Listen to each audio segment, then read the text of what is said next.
Members, we have a quorum. I call the meeting to order. First, information paper issued since the last meeting. The Secretariat has issued no such paper. Moving on to the next item, items for discussion at the next meeting. Our next regular meeting will be held on the 23rd of June, that's Tuesday, at 2:30 p.m. The administration proposed the following items for discussion at that meeting. First, dedicated legislation to accelerate the development of the Northern Metropolis and promoting urban-rural integration in the Northern Metropolis.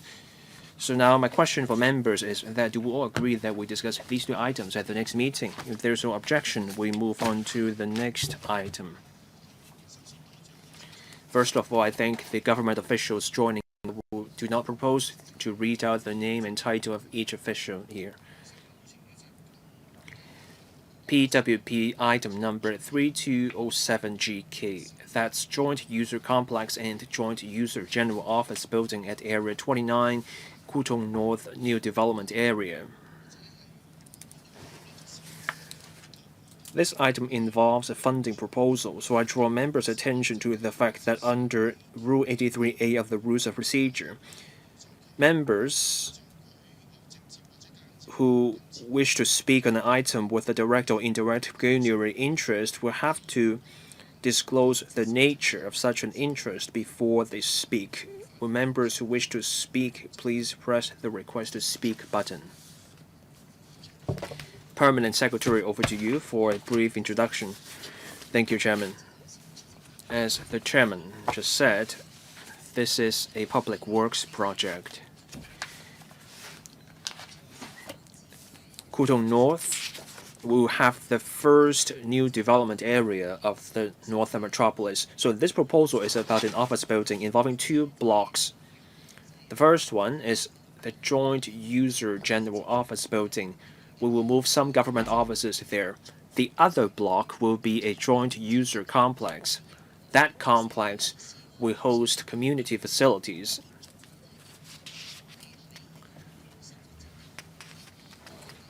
This development will be the first government infrastructure.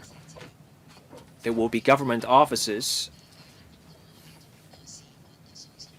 There will also be community amenities for the public. The net operating floor area will be 86,000 square meters. The scale is equal to the government offices in Tama plus the electrical complex. As I said, at the new development, there will be government offices. 9 government departments will move either their headquarters or some of their operations to the new building. Offices aside, there will also be community amenities, including a facility that can hold local or international fencing matches. There will also be a venue for training in fencing. There will also be 2 multi-purpose secondary halls. Those halls can host badminton, basketball activities. Sports facilities aside, there will also be a library. There will also be facilities for welfare, for healthcare, and a child care center. Those facilities will cope with the needs of the extra 130,000 population that Kwu Tung will host. We also adopt a green and smart design for the development. That's why we have set a goal. We strive to achieve the highest rating under Beam Plus, meaning the platinum rating. So we will save costs. We also want to move fast with the construction.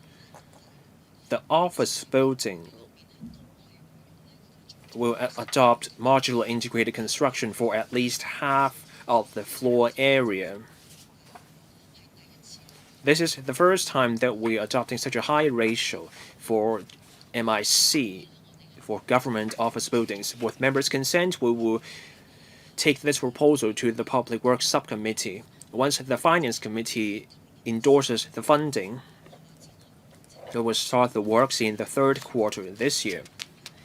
The office building will be completed by the end of 2029. As for the joint user complex, that building is due for completion by the end of 2030. And now I'll give the floor to Paquin, my colleague, who will brief us on the details of the project.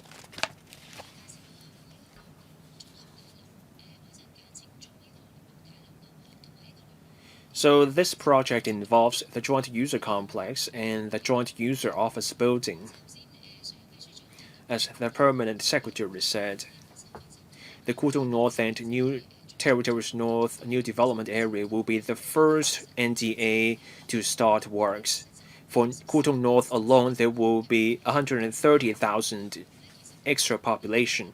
For this project, we adopt the single-site multiple-use model to make the most of the land. We will provide different facilities on the site. There will be office building. That office building will accommodate offices that are non-location specific and without a surface boundary. So we will be relocating some of such offices to that new building. Now, here you can see the site. It's close to the Kwu Tung Station, roughly 300 meters away.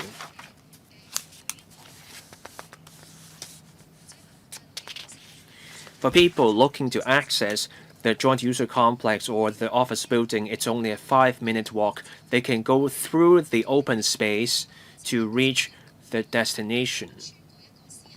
Or they can go through the mall on a private development, or they can go past the ground level shops, and then they will be able to reach the site. The site is roughly just over 2 hectares, roughly 21,000 square meters, so it's a large site. This is the site at present. Around the site, there's a secondary school and a primary school. We have secured the funding for the primary school, so the schools are under construction. Near the MTR station, there are private development projects. Those projects are under construction. Next to it, you have the Kwu Tung North Welfare Services Complex. That building hosts elderly care homes. So someone coming out of the MTR site will be able to walk to the site for this project. Here you have the profile. There will be 35 stories at the office building, whereas for the joint user complex, there will be 8 stories. For the office building, all of them on the upper floors will be government offices. On the lower floors, there will be community facilities such as the library, the postal office, the child care center, and the children and youth services center. For the joint user complex, that facility will host the sports center, family medicine clinic, etc. There will also be a small portion of the floor area for retail and catering facilities. There will also be ancillary facilities such as parking spaces. The sports center will offer a main stadium. That stadium can be used for fencing training or for holding local and international fencing matches. There will be a spectator stand of 1,000 seats. This development will be the first building cluster of the government in the northern metropolis, so we will adopt green and smart design. For Beam Plus, we will strive for the highest rating, meaning the platinum level rating. We will also adopt green energy and also management facilities, making the most of water resources. There will be electric vehicle chargers, there will be solar voltaic panels, real-time energy monitoring systems, etc. For this development, we will adopt modular integrated construction for part of it. For the office building, at least 50% of that office block will be built using MIC. That's to enhance the building efficiency, safety, and performance. There will also be open space. There will be green measures. We adopt a no fencing design. That's to enhance the connectivity of the building with the surrounding area. On the site, there will be a round-the-clock barrier-free covered walkway with a large open space and sizable green coverage. We will adopt a design and build contract for the contract. The parallel tendering has been completed. We're now vetting the tenders. We try to save costs. We stick to the fitness for purpose and no-frills principle to contain costs. We adopt standardized and a simple design. As I said, there will be MIC. There will be no basement floor. That's to minimize the costs associated with excavation. In money of the day prices, this project is estimated to cost $9.96 billion. We have consulted the North District Council. Members generally supported the project. We have also applied for a higher building height restriction, so we took this proposal to the Town Planning Board as well. With members' support, we will take this proposal to the Public Works Subcommittee. And then this proposal will go to the Finance Committee for the funding proposal. With the funding, we will start the works in the third quarter this year. For the office building, we try to get the building completed in 3.5 years so that it can be completed by the end of 2029. For the joint user complex, they will call 4.5 years, so that building will be due for completion by the end of 2030. Thank you. Members, please note that on the 25th of May, the Secretariat received a letter written by Mr. Kenneth FOK to me. The Secretariat has put that paper, meaning CP bracket 1539/2026 bracket 01, on the agenda, and that letter has been circulated among members and passed on to the administration for a response. I now open the floor for questions. Here's the lineup. Mr. Kenneth FOK, Mr. Augustine Wong, Mr. Yu Ming, Mr. Kenneth Lau, Ms. Maggie Chen, Mr. Vincent Cheng, Professor Priscilla Leung, Mr. Aaron Bok, Mr. Lau Kai-kong, Mr. Lam Chun Sing, Mr. Kazaf Tam, and Ms. Christine Fong. Let's do 3 minutes each member. Mr. Kenneth FOK. Last Friday, we received this paper. This facility will be important. I represent the sports sector, so the fencing stadium as a training and competition venue is top of mind for me. The 2024 policy address proposed such a fencing facility. The sports sector supports such a facility. This will be vital for fencing as a sport.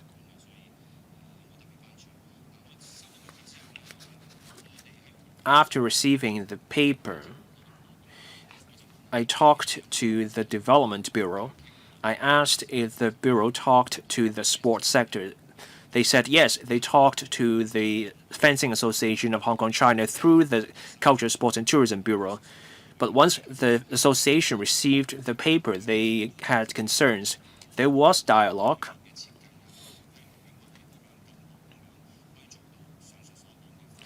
But they had doubt as to how the facility can achieve the goal for the venue to be a venue for training and matches.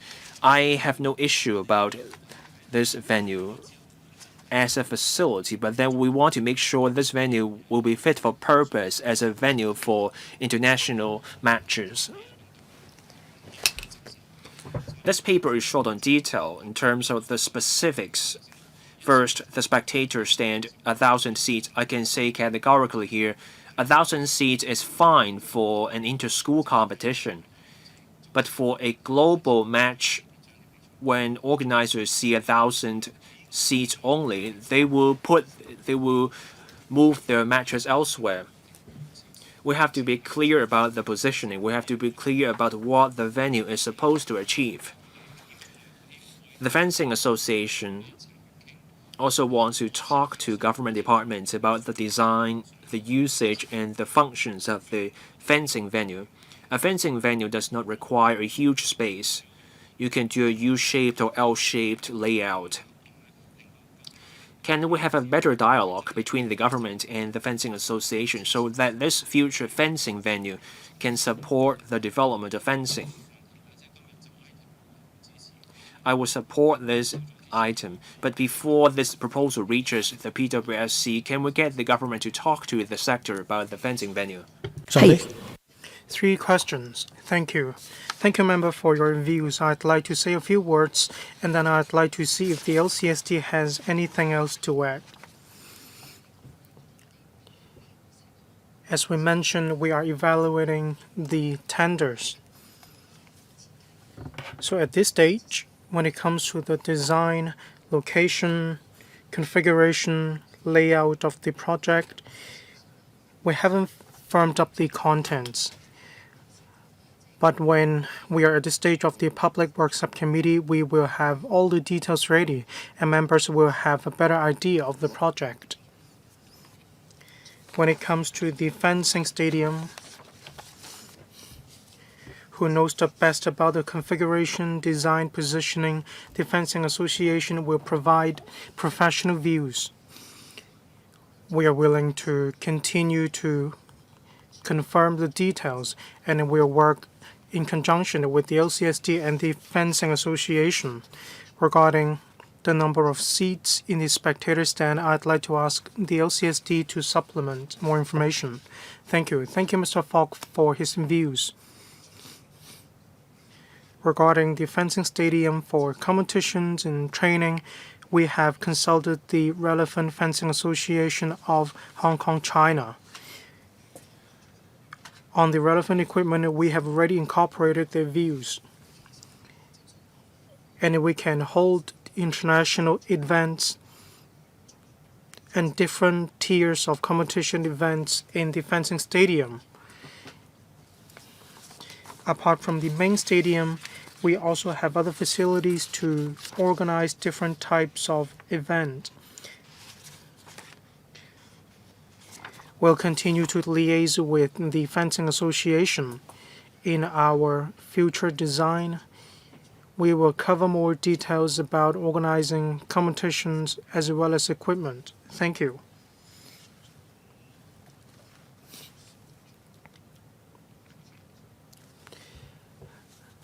So you will maintain a close dialogue before we come to the stage of the Public Works Subcommittee. Is that correct? Yes, thank you, Mr. Augustine Wong.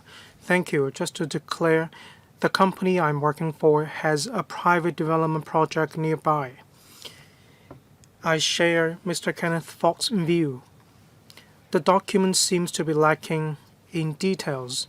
We can see NOVA, but what about the gross floor area? There is no mention about this. Regarding the components, State Library, stadiums, staff center, there's a lack of details about these areas. Regarding the project itself, I believe I will support it, but we do need more details. As Chairman said, before we go to the stage of the Public Works Subcommittee, I believe we need more details before we can support the funding application of a project of $10 billion. According to the Hong Kong Planning Standards and Guidelines, there will be a library. But in view of technological development and AI development, do we still need to adopt the conventional design of a library? We need more information. What will the future library be like? The information provided is straightforward and simple. There's a lack of substance and details. P.S. Thank you. I echo members' views. At the Public Works Subcommittee, we will have finished our work on tender evaluation. We will also know which contractor has won the bill by then. At that stage, we can review its preliminary design. Regarding community facilities, how much will they take up for the gross floor area? We will have more detailed information to share with members. Regarding community facilities, definitely stadium and the clinics that will be put in place later on. They will take up more floor areas.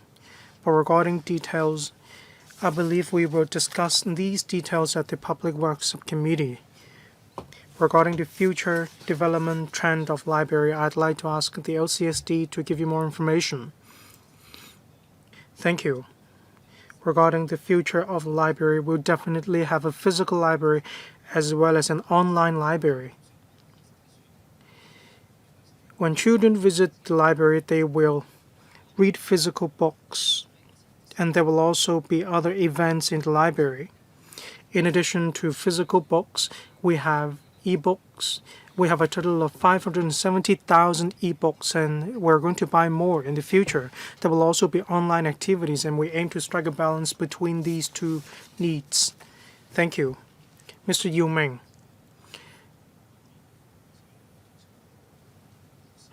Well, excuse me, I'm going to draw a line here. Thank you. Mr. Yu, I thank the administration for providing more details about this project. We're glad to see some government departments will move into the North Metropolis. This is a good message to investors. This is actually a good phenomenon. There are a total of 240 parking spaces. How many for visitors? There will be many more facilities in the JUC, but how many parking spaces are for the public? When you relocate government departments into the North Metropolis, will they be district offices or will they be headquarters units?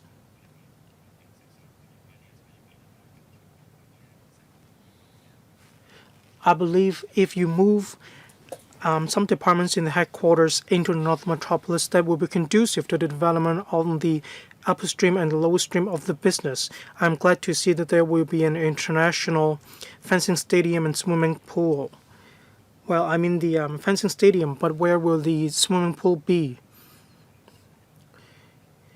We have a swimming pool, we have fencing stadium. We also have a wide range of other facilities to be commissioned inside the North Metropolis. I believe in the North Metropolis we need a more large-scale sports facility. It needs to accommodate as many as 10,000 spectators that will move in tandem with the future development direction of the North Metropolis. Thank you. P.S. Let me first talk about the government departments that will be moving into the North Metropolis. At present, there will be 9. 2 will be moved from the government headquarters into the North Metropolis. That is the ASD, Architectural Services Department, and the FEHD. These 2 government departments will move their headquarters into the JUB. Kwu Tung North has the positioning of a resident-based area, but we do need to foster the development of the area. Members expressed concerns over parking spaces. 240 parking spaces are mainly for government officials. Government officers need to park their cars in these parking spaces. However, this site is very close to an MTR station, just 5 minutes away. Opposite, there will be a public transport interchange. There are minibuses, there are buses. So I hope the members of the public who are going to use these facilities will take public transport. For the 240 parking spaces, they are for government departments. However, in the evening or on weekends, if they can be made available to the public, we will do so. We are going to explore this area in our next step. Regarding the swimming pool. We have tweaked our plan, and we're going to provision the swimming pool in Kwu Tung North. Regarding the stadium, we will relay members' views to the relevant departments. We will see where best to provide these facilities. Thank you. Mr. Kenneth Lau, Deputy Chair.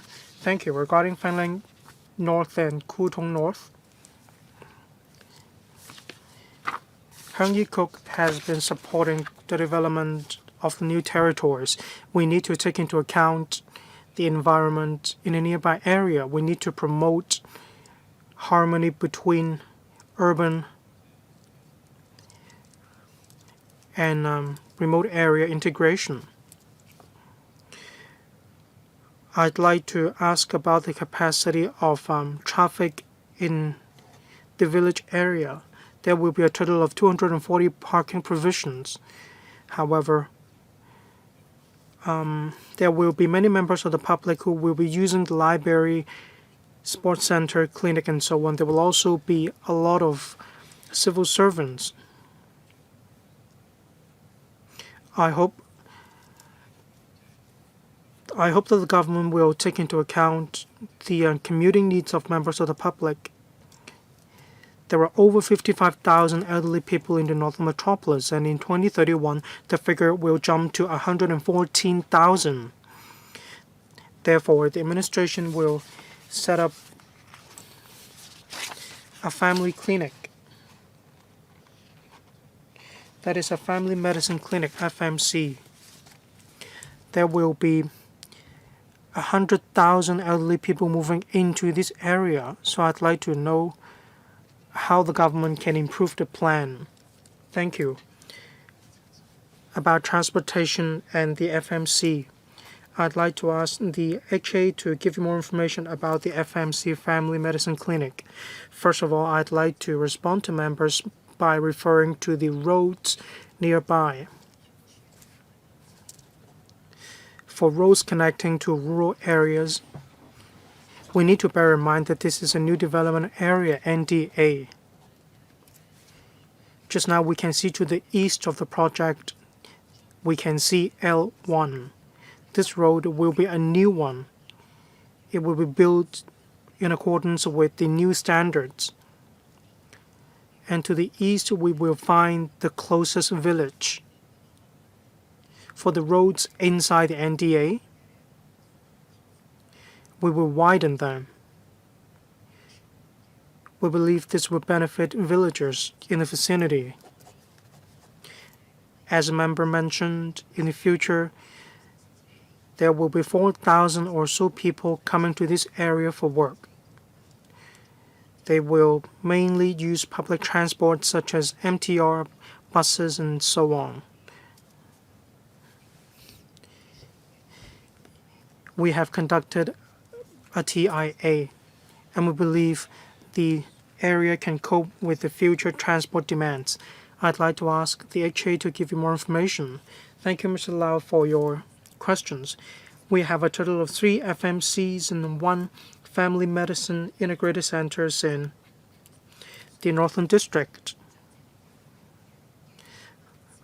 In 2021, there were 55,600 people aged 65 or above, and the figure will jump to 114,000 in 2031. The figure is going to double. Regarding the population in Kwu Tung North and Fanling North,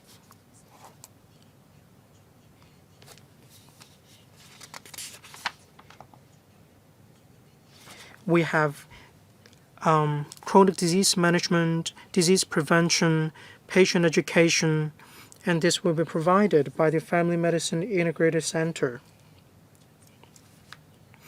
Our positioning is that we will take care of the underprivileged and elderly people with chronic diseases, so this will achieve complementarity. Thank you.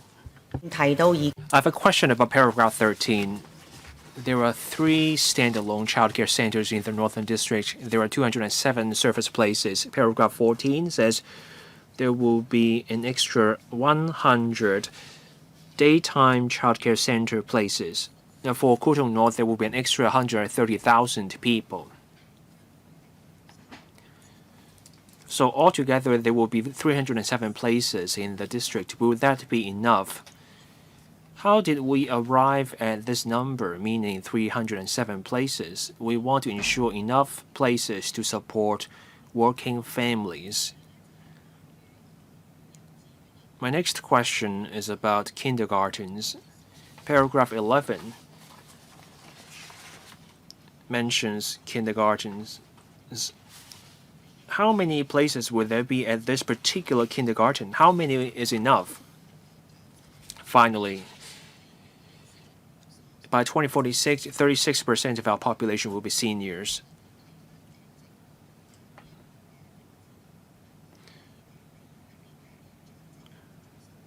This development has not covered any district elderly center or neighborhood elderly center. There is no community living room. Now, given the demographic change and distribution, is the government taking the view that such facilities are not needed?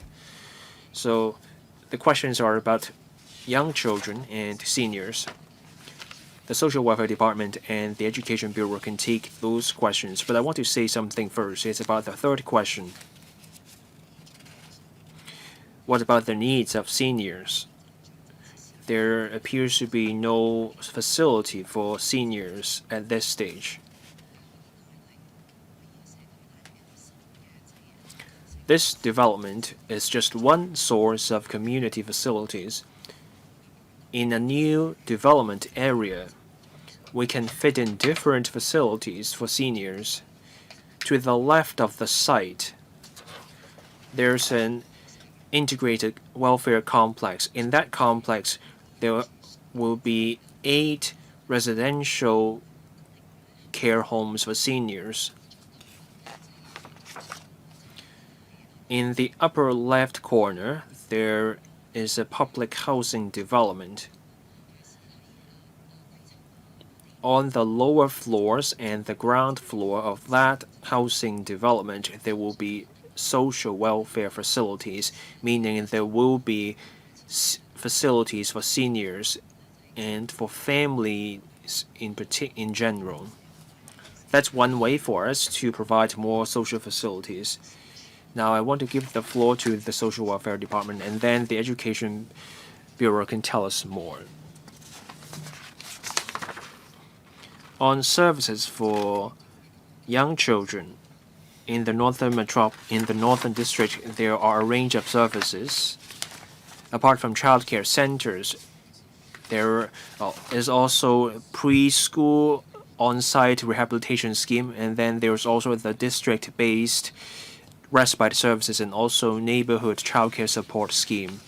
For childcare centers, there are 3 standalone CCCs in the area. There will be an extra one in the future joint user complex. As the permanent secretary said, with the completion of the public housing estates, there will be welfare facilities. In 2026 to 27, there will be the Kwu Tung estate. There will be 1 childcare center, an integrated family service center, plus another youth center. In phase 2, there will be a elderly day center. We adopt a wide range of means to provide more services.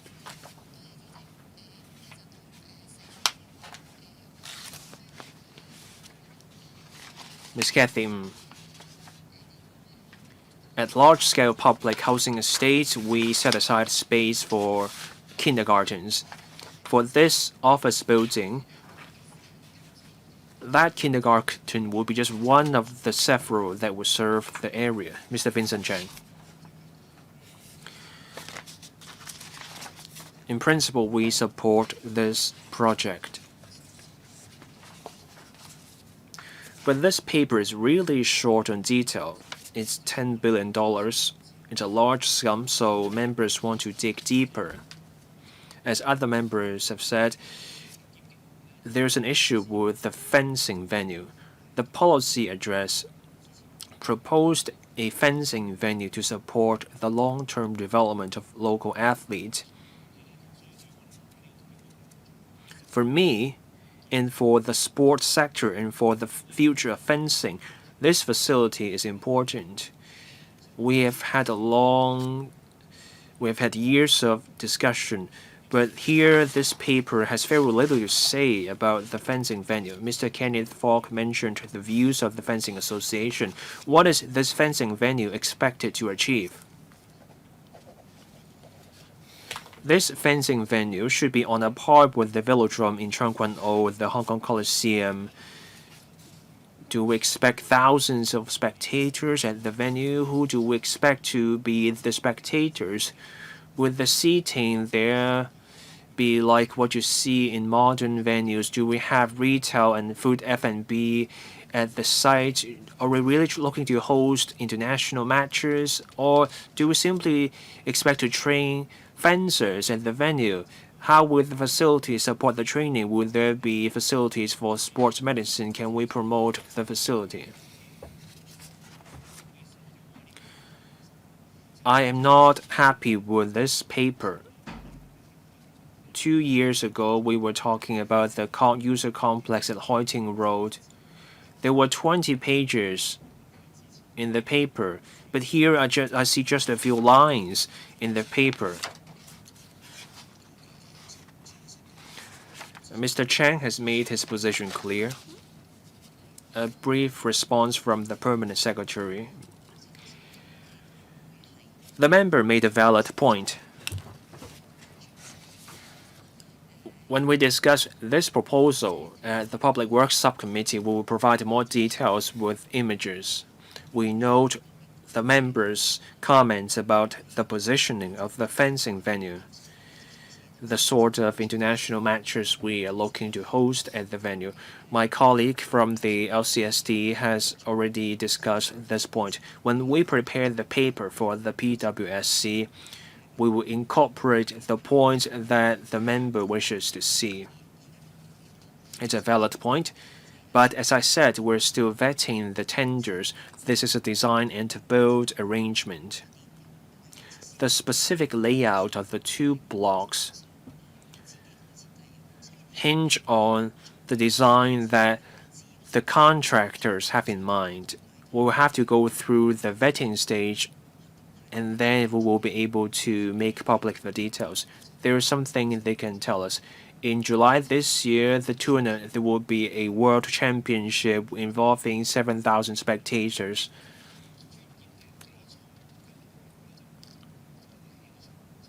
You need more than just a stadium to host professional matches. Look at the Kai-tak Sports Park. You build the structure and then you realize the facility is not good enough. You cannot just tear down the facility. Professor Priscilla Leung.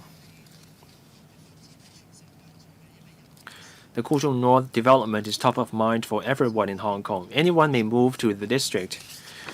I'm looking at paragraphs 1920 and 2930. Other members have asked questions about paragraphs 19 and 20. We got this community hall in Sham Shui Po. During daytime, that hall is for sports. When needed, that community hall can serve community purposes. So for the sports center and the community hall, how do we make the most of them?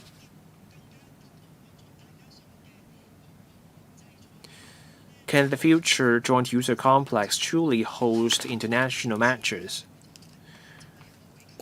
The community hall in Sham Shui Po, accommodating 1,000 people, is more like a bare-bones structure. It's not for international games. Now, this project will cost $9.96 billion. Paragraphs 29 and 30 mention greenery. I have been following the development in Kai-tak for 20 years. There's idle space. The greenery there is primitive. We have been calling for more trees. It's a large space in Kai-tak, but then the response we got was that planting trees is costly. So here it says 10,000 square meters and greenery. We have to be detailed in what we are going to do. Paragraph 30, it says modular integrated construction. It simply says building efficiency, safety, performance, and productivity. How much are we saving? How come this figure is $9.96 billion? People still have questions about details. 3 questions.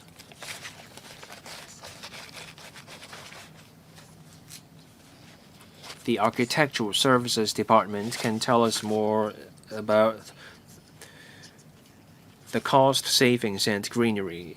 Of course, we have achieved savings, but my colleague can elaborate on this. On the sports center and the community hall, whether there can be synergy. We can revisit this matter after the meeting. Now for the center, offering 1,000 seats, that's for fencing. The sports sector wants a dedicated venue. They may not want to make that venue available for other purposes. We can revisit the design to see if we can achieve synergy. Now over to the ASD. Thank you. On greenery,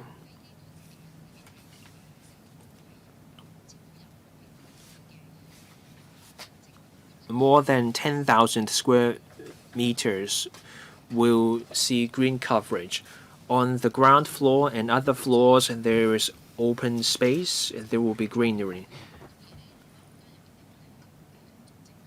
For the greenery, we will plant trees. There will be vegetation and brushes. There will be more than 60 trees.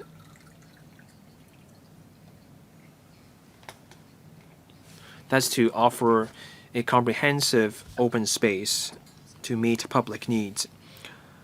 On modular integrated construction, this development will be the first government development featuring more than 50% of modular integrated construction. MIC is green.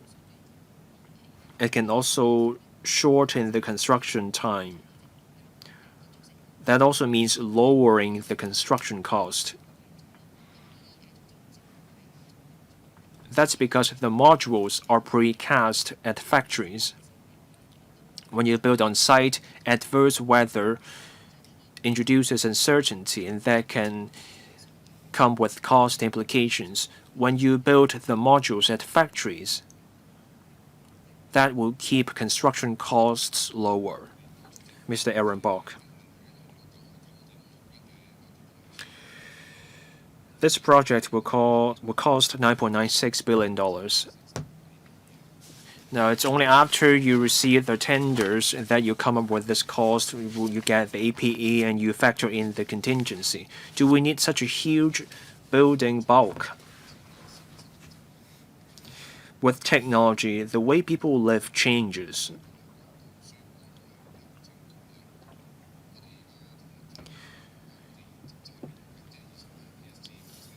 Are we still sticking to the old standards under the Hong Kong Planning Standards and Guidelines for the post office and the library? Do we still need such huge structures for the library and the postal office? 4,900 civil servants who work there.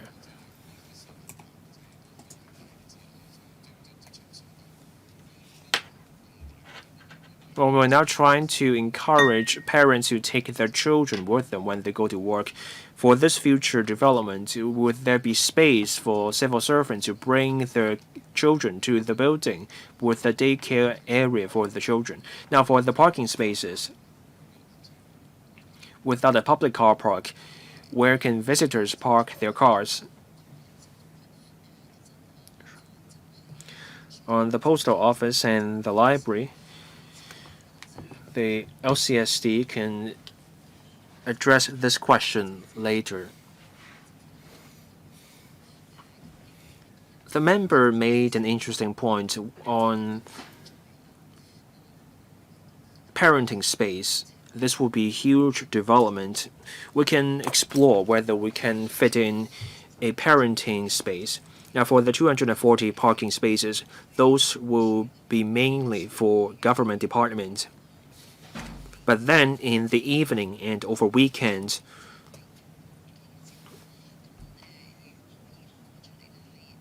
we can talk to departments about freeing up some of those parking spaces for the public.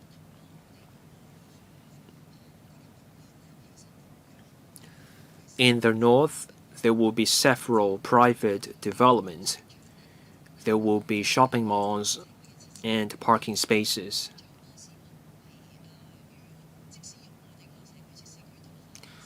Visitors of our community amenities may first go to those shopping malls and park their cars.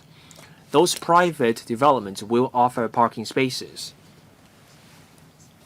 There will be 180 such parking spaces, which is quite a sizable number. Now over to the LCSD and the post office. Mr. Ricky Wong from the LCSD. Thank you. Thank you, Mr. Bok, for these suggestions. With technological advances, do we really not need a physical library? That is not the case. Take the one in Shamshuipo as an example. Over holidays, a lot of parents bring their children to the physical libraries. In our design, we have adopted different designs to attract members of the public to use our libraries. We have collected different feedback. The aisles are actually quite narrow. The environment isn't quite ideal. We do want to provide a leisurely space for adults to read books after work. We have already provided a larger space for students to self-study.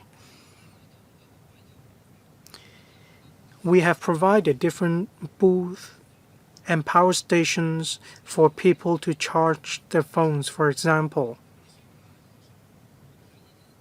There are also bookshelves, and we encourage a parent-child environment for parents to read together with their children. We have already provided different interactive installations. Technology is moving fast. Will we use technologies? Yes. We will be using electronic equipment so that members of the public can use our facilities without having to come in person.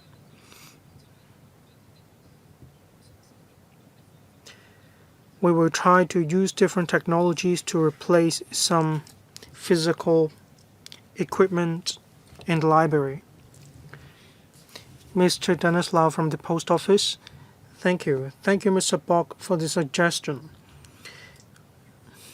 I agree that the design of the post office needs to be convenient for the public. The post office has been commissioned for a number of years. We will consult with the relevant departments to take into account the actual development needs and the needs of the post office. Regarding the size of the post office, I agree with Mr. Bok.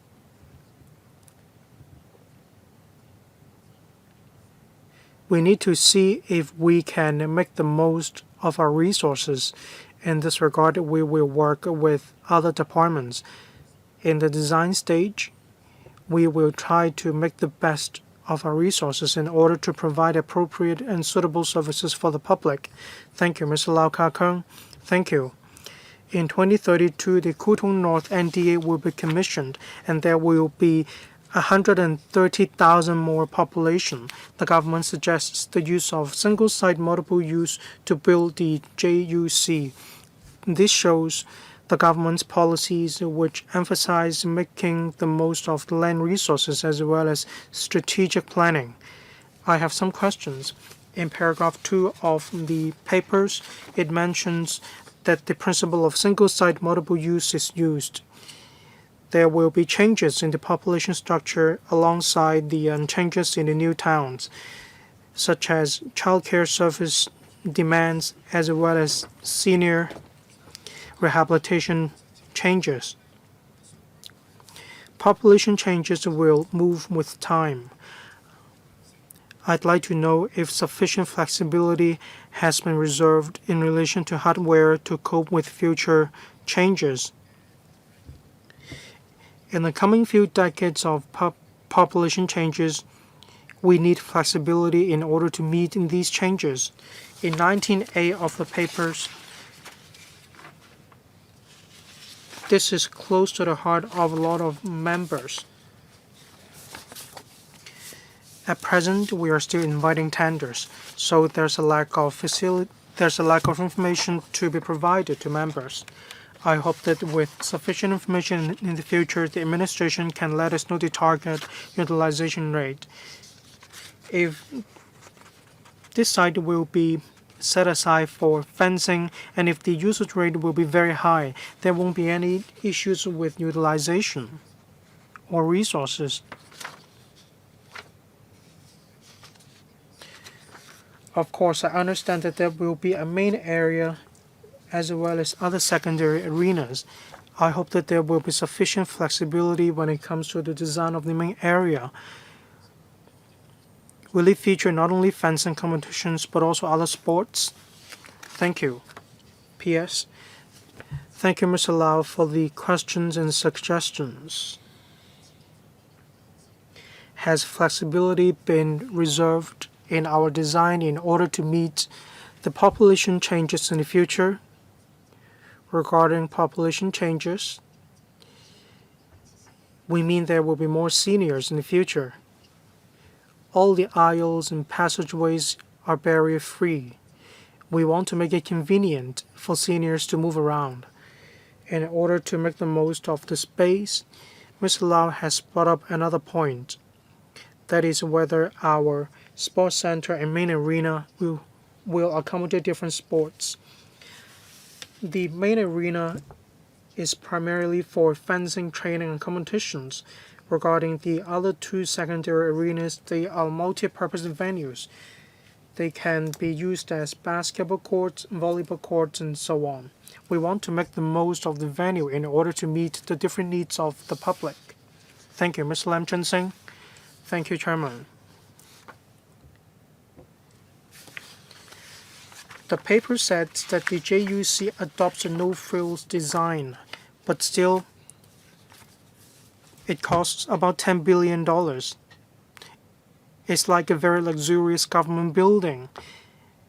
Very rarely do we see a government building costing as much as $10 billion. They cost probably $2 billion or so.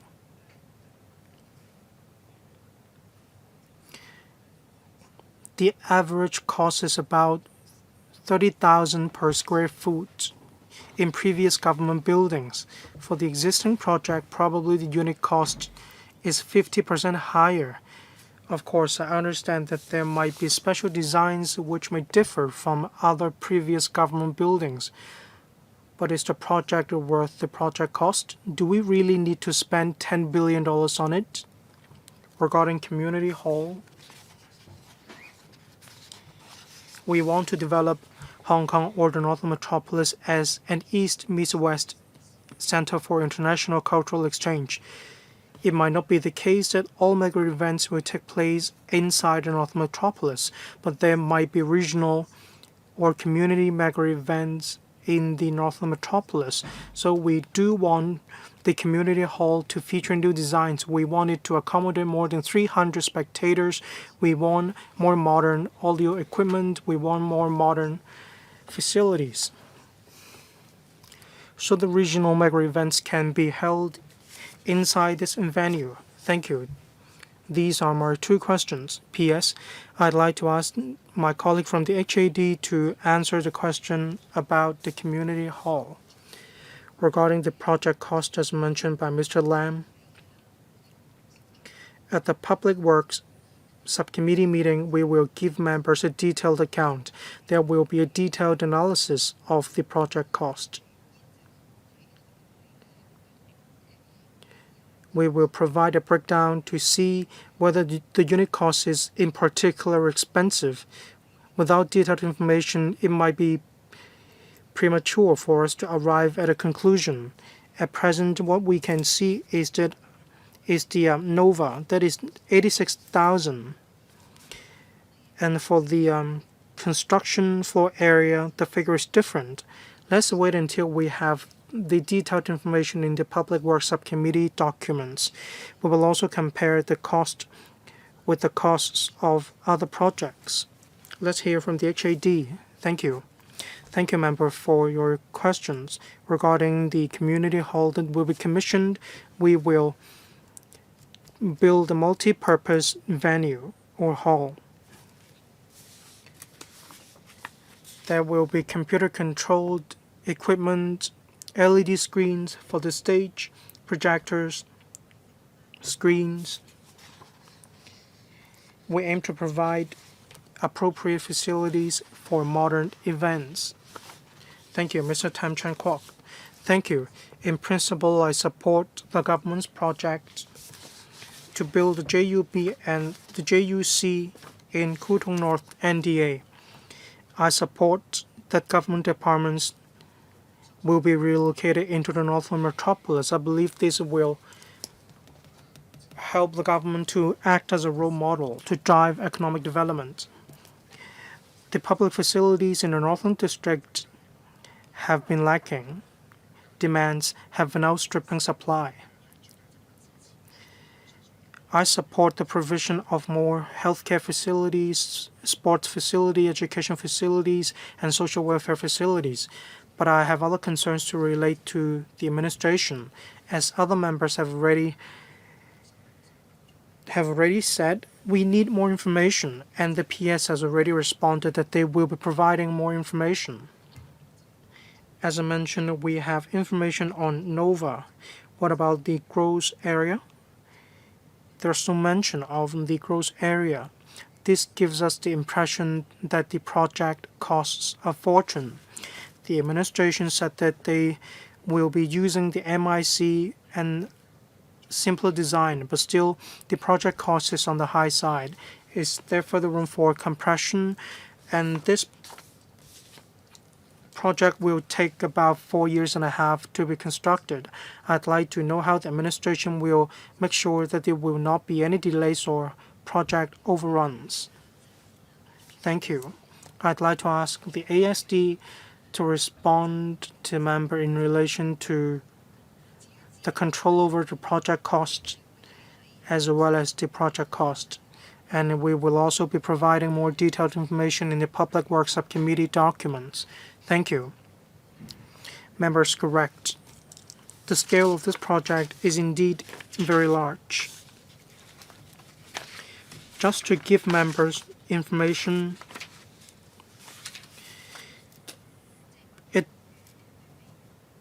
86,000 Nova, it's about the size of the CGO and electrical complex. But of course, we cannot draw any direct comparisons given different purposes. On the use of MIC, would there be any project cost overruns?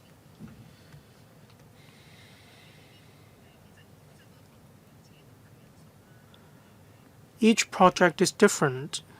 Different site constraints, geological constraints, environmental constraints, and so on. We have already taken into account the latest market circumstances to come up with these project cost estimations. We have factored in market wages, material costs, and we have also taken into account the relevant information from the PGSO in order to arrive at the latest construction cost. As we mentioned, we will adopt methods to drive down the construction costs. Say we adopt a no-frills design. We will also use the 3S approach. Our aim is to minimize the project cost. MIC is one of the approaches with which we bring down the project cost, and we will provide detailed information in the PWSC documents. Thank you. Ms. Christine Fong. I welcome this proposal for Area 29 of Kwu Tung North. This will be 86,000 square meters. This will cope with the surface needs from Queens Hill, Fanling North. This would be a vital facility. Now, my questions. For the parking spaces, these parking spaces will be for civil servants. Will these parking spaces also be open to the public? How much will it cost to manage the buildings every year? Now, for the construction cost, for the joint user complex in Area 67, the joint user complex plus the wet market will cost $3.2 billion.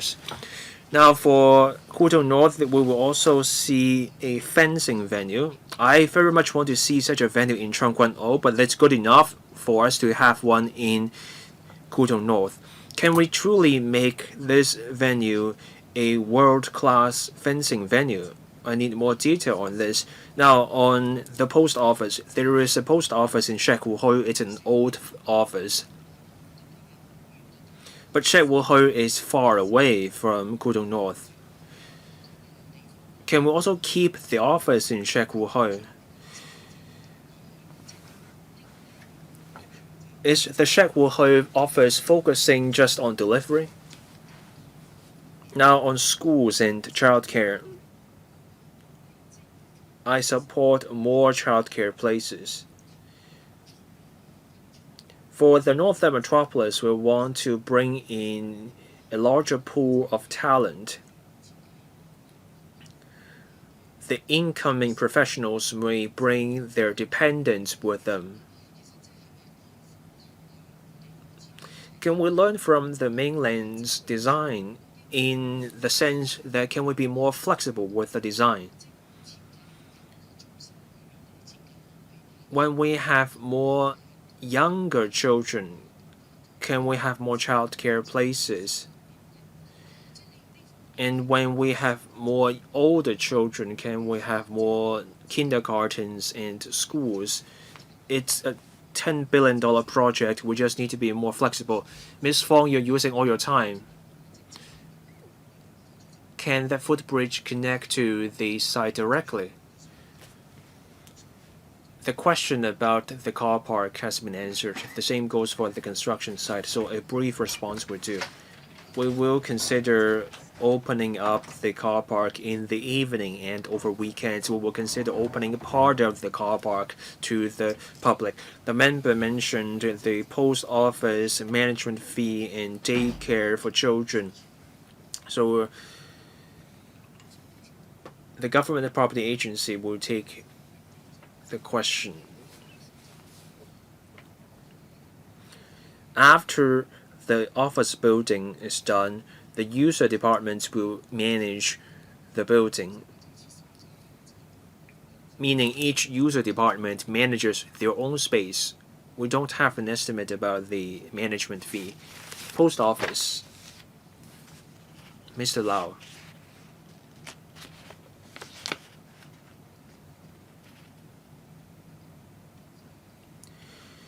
So this future postal office is supposed to provide efficient postal services for the public, so it's separate from the Shek Wu Hui office. In the North District, we have a delivery office.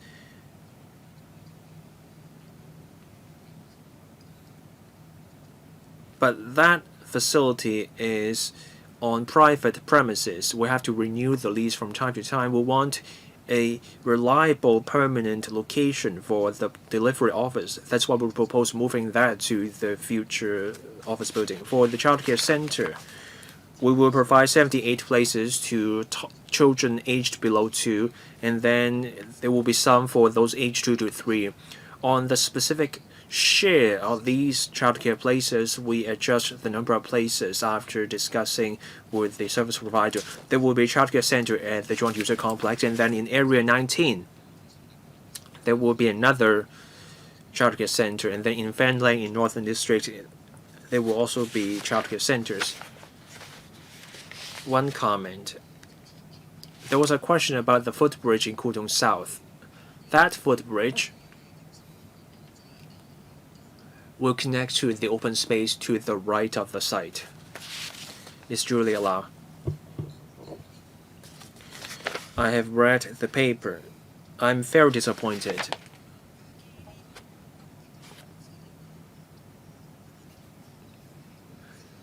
I cannot support this proposal given this sum.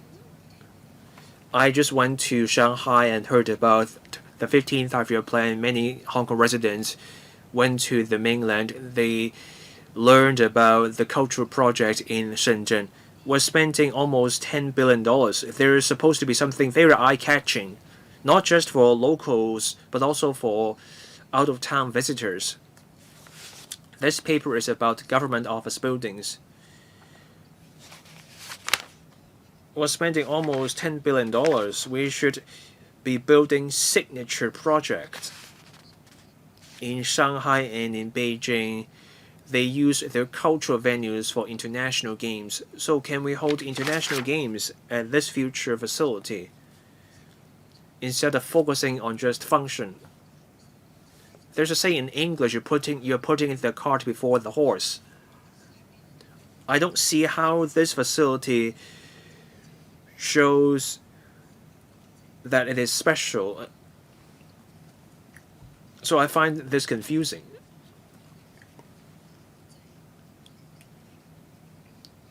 It's almost $10 billion. We have to rethink our approach. Permanent Secretary.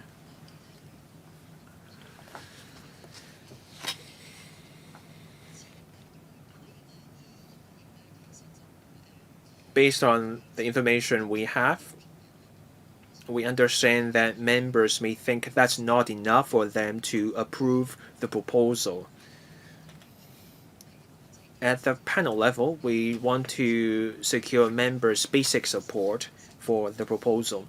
When we come to the Public Works Subcommittee, we will be able to provide a more detailed paper. There's a reason for that. That's because we're still vetting the tenders. It's a design and build contract. The design will hinge on what the successful tenderer has in mind. That's why we cannot disclose the detailed design at this stage.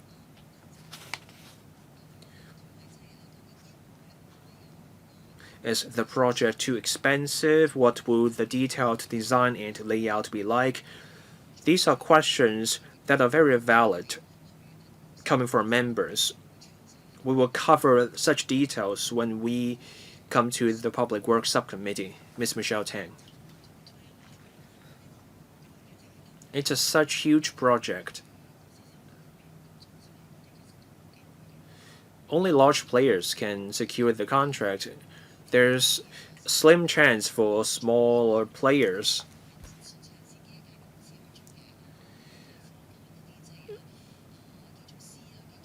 The successful contractor will work with different architect firms instead of going it alone.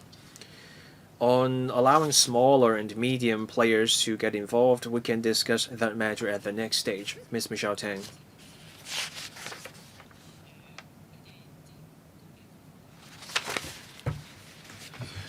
The Bureau said we have to wait till the Public Works Subcommittee before we will see the details. My fear is that that will be too late. The design will be detailed. The facility will involve a fencing venue and a library. There may also be parenting corners. We support all these ideas, but it's not good enough for the government to tell us that we will see the details later. The government should take on board the views of lawmakers and the public. That's how you can arrive at a good design. It's almost $10 billion. There will be a contractor, and the contractor may contract out the design to architects. It may be too late to worry about the design at that stage. Why don't we get the design right here after taking on board suggestions. This will be a huge building cluster. We should be able to hold large-scale events or competitions.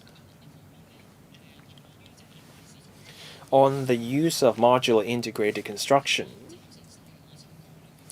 Now, the office building will be 32 stories.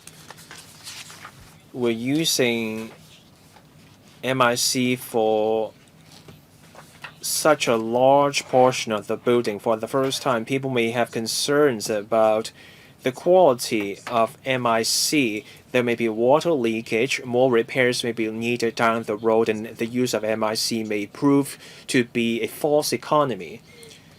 Are there ways for us to make sure that we get a quality building? Will there be more rigorous user acceptance?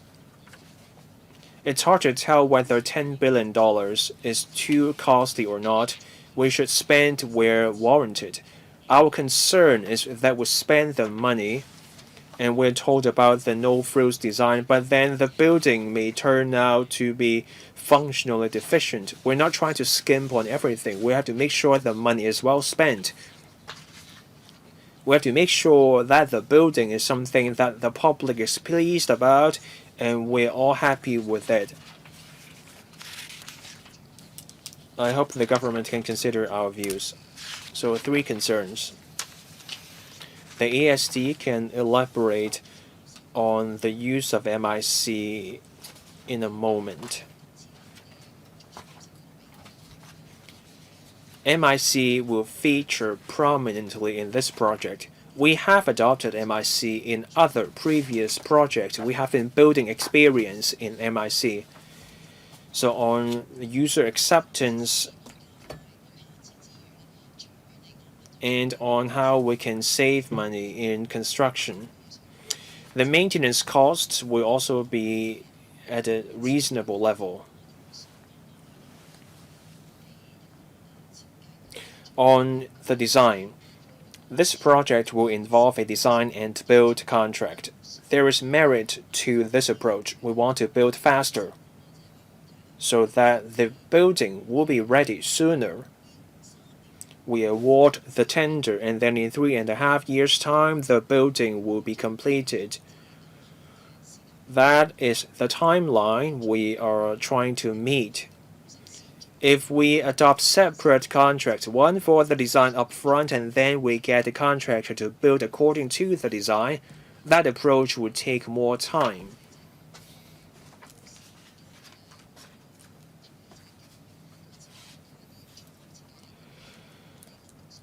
The design we have from the successful contractor is a preliminary design.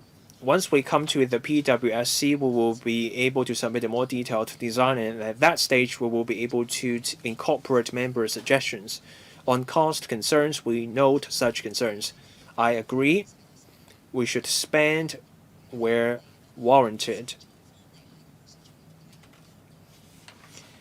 At the PWSC discussion, we will give members a full analysis of the cost.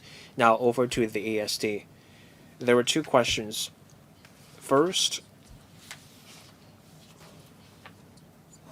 on the use of MIC, we will use MIC for the office building, primarily because the conditions are right.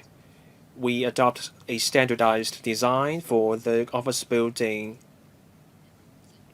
For the 20-plus story office building, we can achieve economies of scale and a shorter construction time frame. For the office building, we expect there will be 2,000 or so modules, so that's great for MIC. On oversight, the modules will be made in factories. The contractor will engage supervisors to inspect and test the MIC modules for quality. The government will also hire independent inspectors to check on the modules in the factories. After the modules arrive at the construction site, there will be another round of testing before the modules are assembled. So we will take these steps to ensure that the quality of the MIC meets our standards. I understand members wish to ask questions in the second round, but I have drawn the line, so I will not allow that.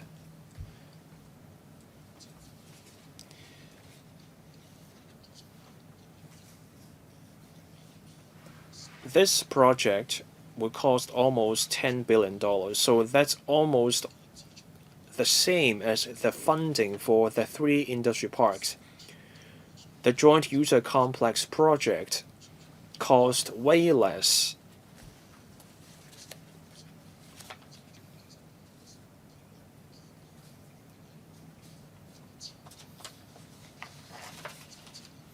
The paper is short on detail about the function and design of the development. So before the proposal reaches the PWSC, the government should talk to members before that meeting. Otherwise, you would say the contract has been awarded, it's too late to make changes now. That's the last thing we want to see. So that's my reminder to the government. Chairman, can I add something? Yes, we will follow up on this. We do want to finish the vetting of the tenders, and then we will have the preliminary design. Afterwards, we can discuss with the relevant members before we go to the Public Works Subcommittee. Thank you.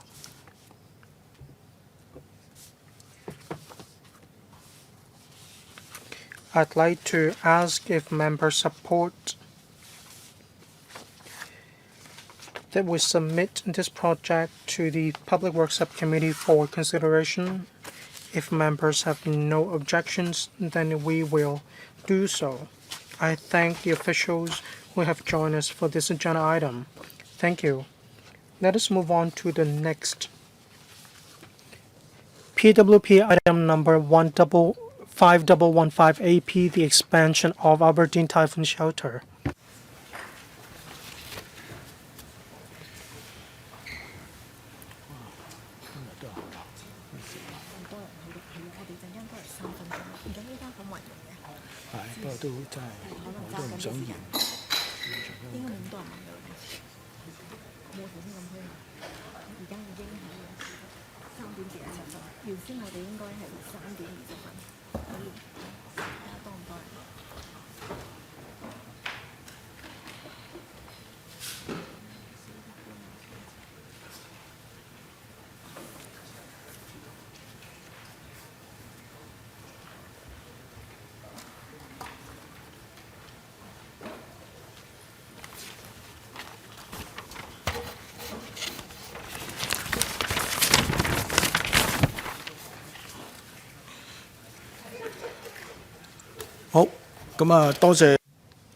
All right. Thank you for joining us. Once again, this agenda item involves a funding proposal. In accordance with Rule 83A of the Rules of Procedure, if members would like to speak on this agenda item, please declare the relevant nature of the pecuniary interest that members hold, whether direct or indirect. If members would like to speak, please press the button.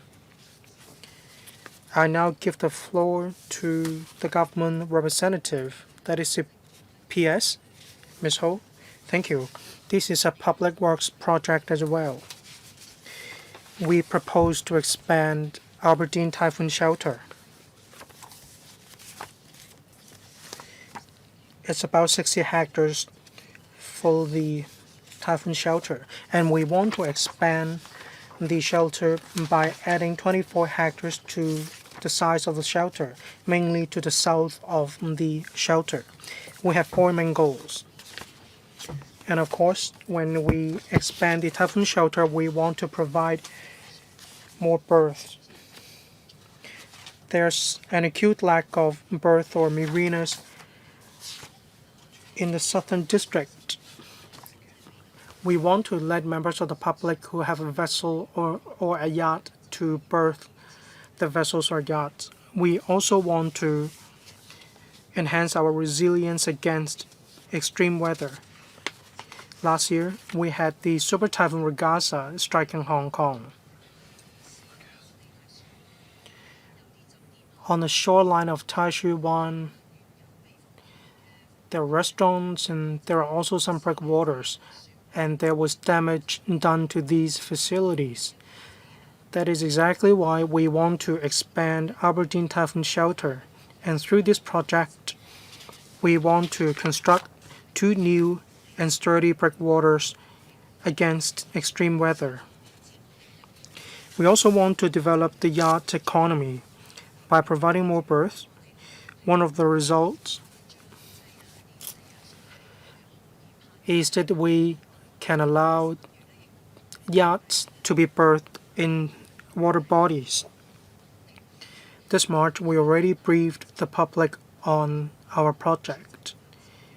We will develop residential areas in the vicinity. For the new breakwater, it will withstand waves, and it also has another purpose. It provides a recreational area for the public. And this open space will be handed over to the Ocean Park for management.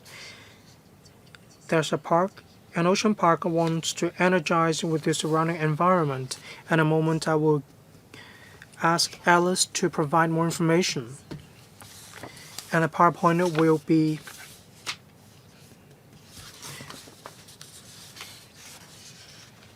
the CEDD will take members through the PowerPoint presentation. Thank you. This is the view we can see of Aberdeen Typhoon Shelter.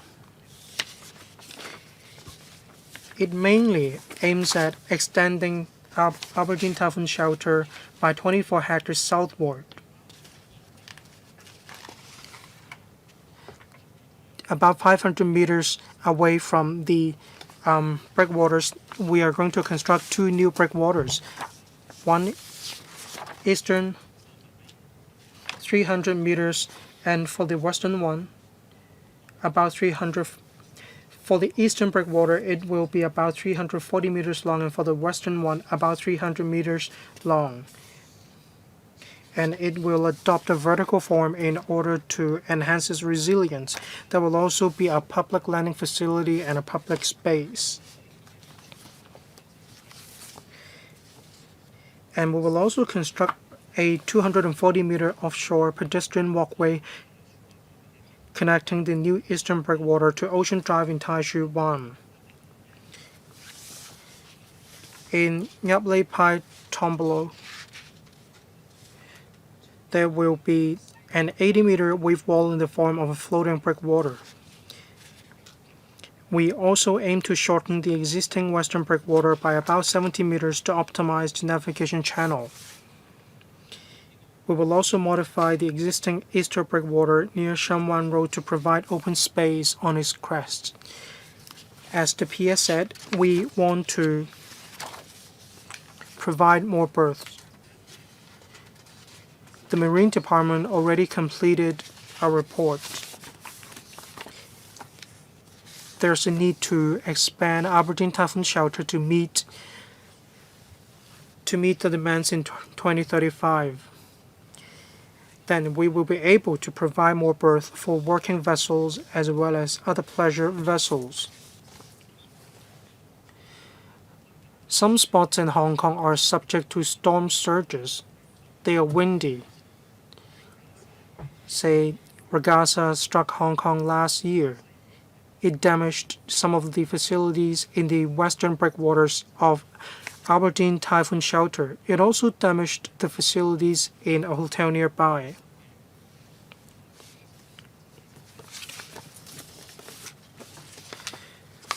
According to the latest Portworks Design Manual (PWDM),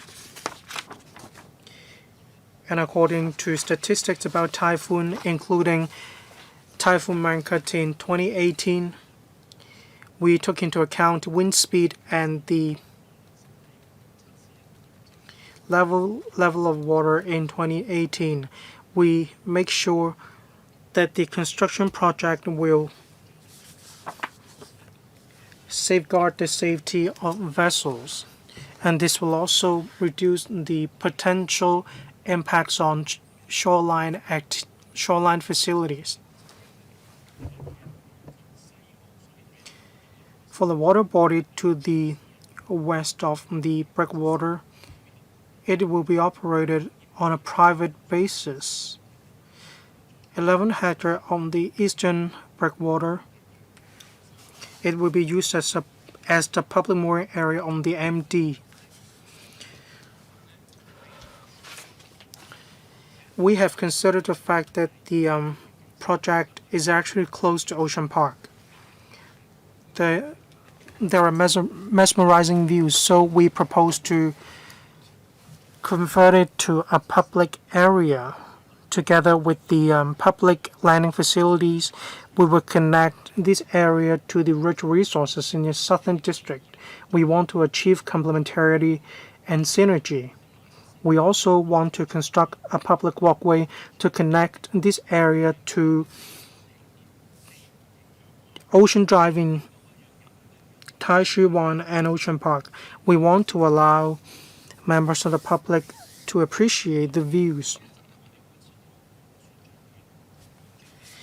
And there will also be a vessel impact protection system to protect the safety of pedestrians.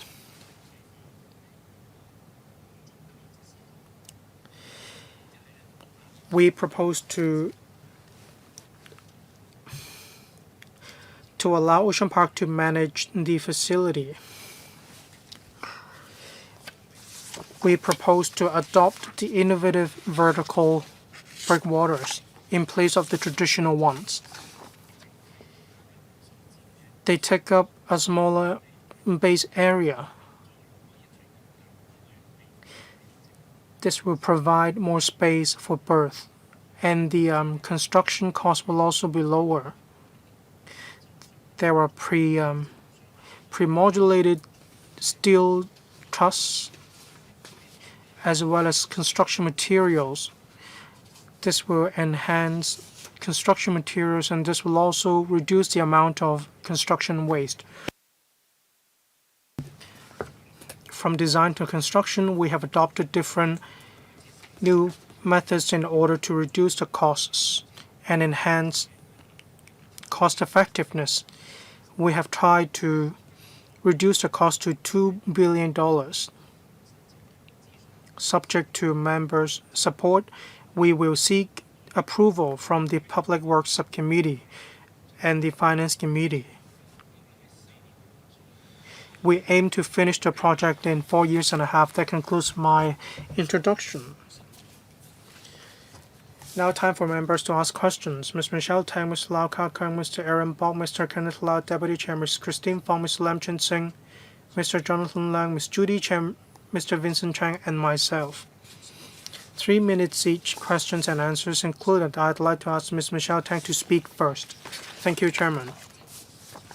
I support this project. That is the expansion of Aberdeen Typhoon Shelter. This is conducive to the development of the International Shipping and Transport Center. It is also conducive to the transformation of the Southern District. I'm glad to see that you have taken into account the impact of Orgasa.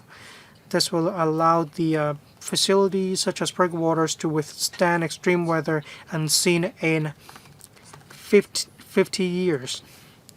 Will you put in place any regular risk evaluation system?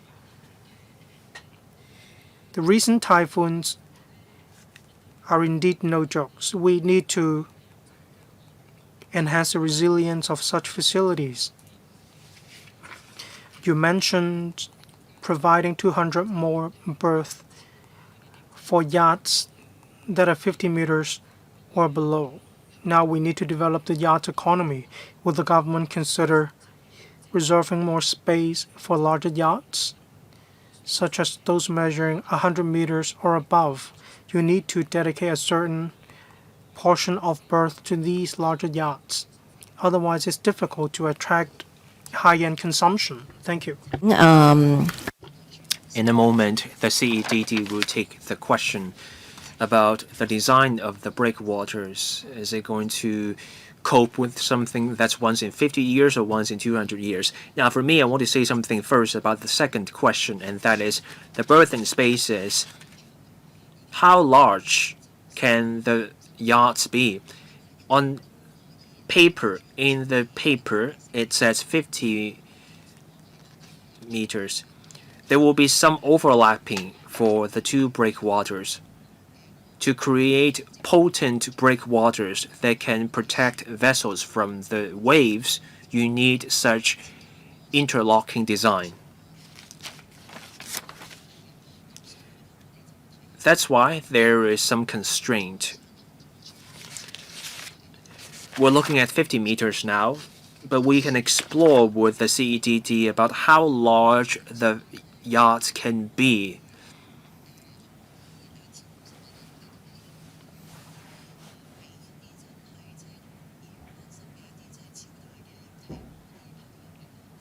If possible, we want to let in larger yachts, but we will have to look at the data first. The CEDD, Mr. Pun. As the permanent secretary said, our design standard is coping with something that's once in 200 years and something that may happen at the end of this century. On whether we can allow longer yachts to enter the typhoon shelter, we can study the matter further. If possible, we want to allow those longer yachts to enter. Mr. Lau Ka-kong.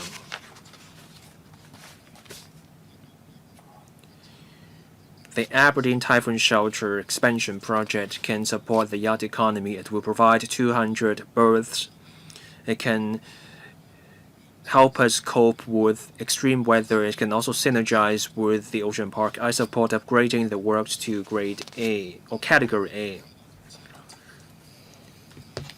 The works will cover building new breakwaters, new berths, and ancillary works. There are yachts running on new energy in Shanghai. Those are green and smart yachts.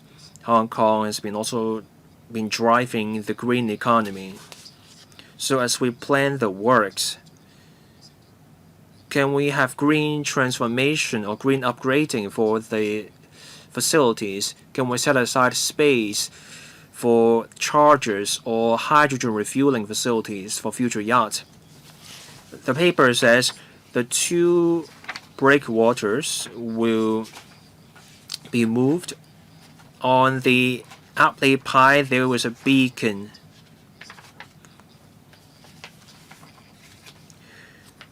There are photo taking spots. Can we have facilities at the breakwaters for people to visit the beacon and for hiking, so that we have more recreational/tourism resources in the Southern District? I will draw the line here. If you wish to press the button, do so now. Permanent Secretary.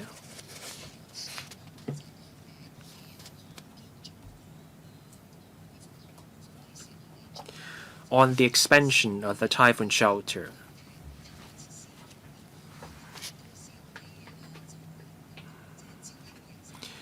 there will be a tendering exercise for a developer to take forward the private marina and also the associated residential development. At that point, in the tendering document, we may include a clause encouraging the developer to install facilities for new energy yachts. On Yok Kwai Shan and Apple Pie,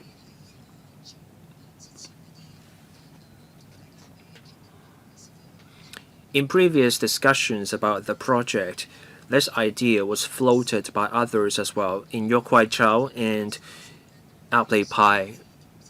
Those hills are steep. There appears to be a path, but those are not proper hiking trails. Opening up those paths will warrant a risk assessment beforehand. We can take away this point and explore this to see if this can work. Mr. Ehrenbach.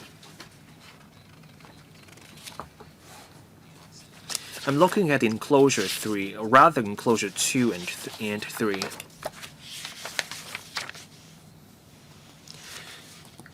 So these are computer-generated images. I'm looking at breakwaters A and B.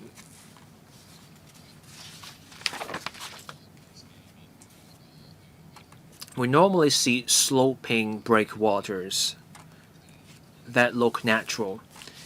For these images here, we see vertical breakwaters instead. My understanding is that the vertical design helps absorb or mitigate the waves. Why ditch the traditional sloping breakwaters? What's the merit? There's global warming. So our design should be able to cope with the worst of global warming. Sea levels are rising. How do we cope? In the design, will we make allowance for raising the breakwaters further by building further up in the future? The questions then go to the CEDD. I want to go back to the slide on why we're using the vertical breakwater instead of the sloping breakwaters.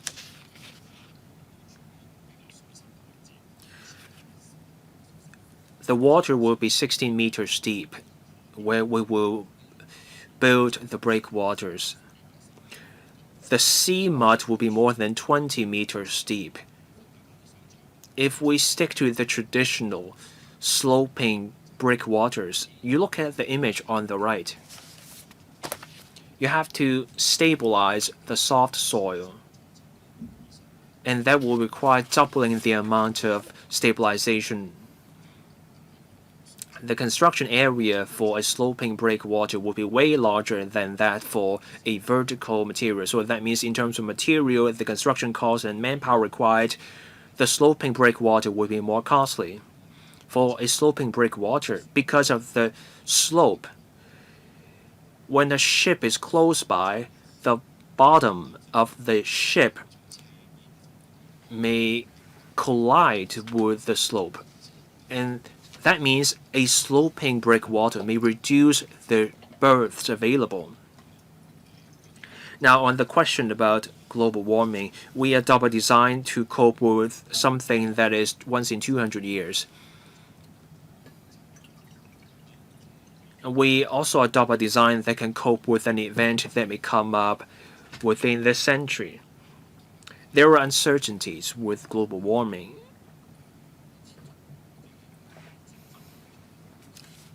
That's why we adopt a flexible design.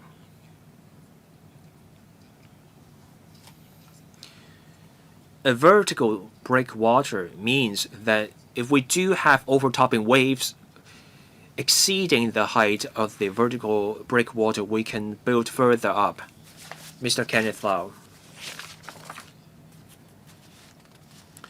This is about expanding our typhoon shelter.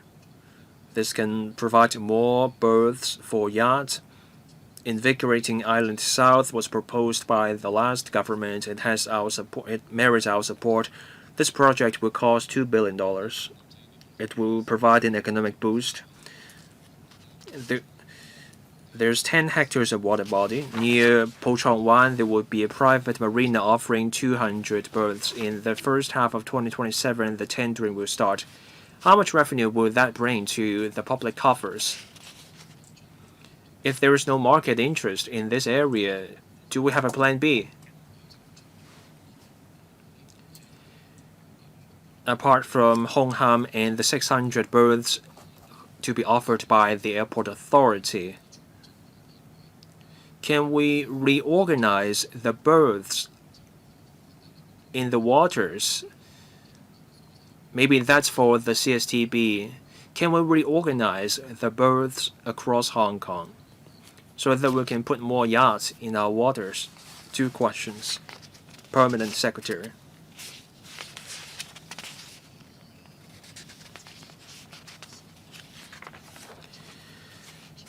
For the private marina and residential development, we will proceed with tendering in the first half of next year. When we invited expressions of interest from the market, we received 8 submissions. our colleagues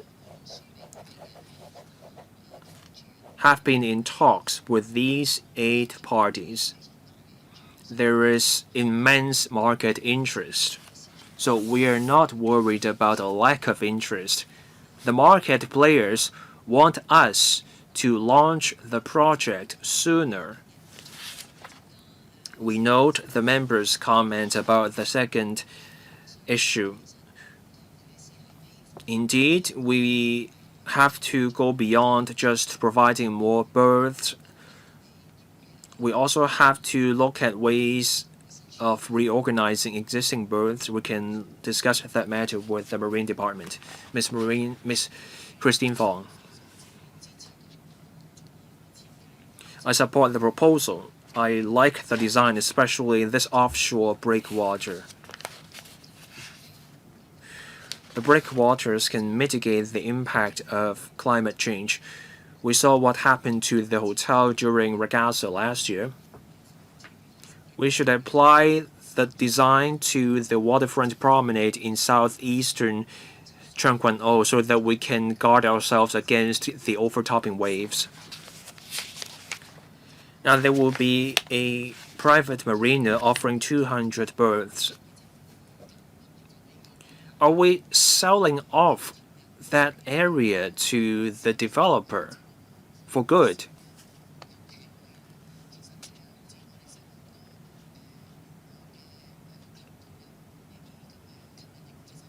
At the yacht clubs in Sai-kung, people can buy a flat and then they get that spot on the waterfront, and that's attractive. Now, on the public mooring area, how much revenue would that bring us?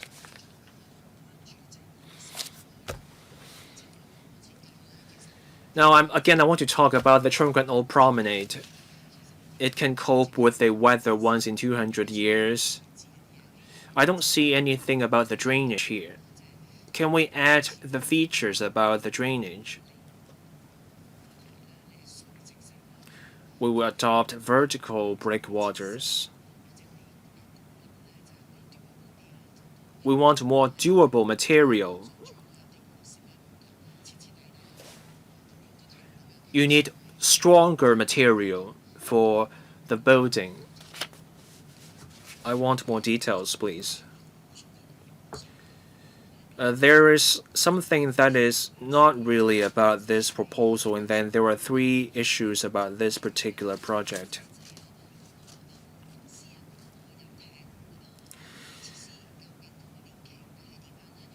On the term of lease for the marina, the development of the marina will go hand in hand with the flat. Our lease terms are normally 50 years, so that will apply to this case.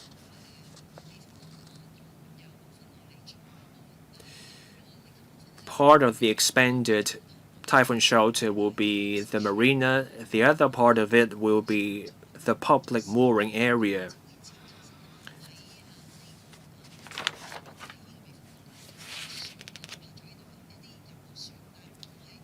So there will be a public and a private mooring area. There are pleasure boats. Those may be sails.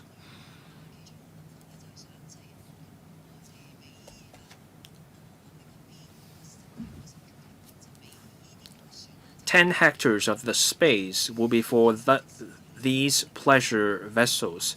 There's keen demand for such space in the southern district. So hopefully that can meet the needs of these smaller pleasure vessels." Now over to the CEDD.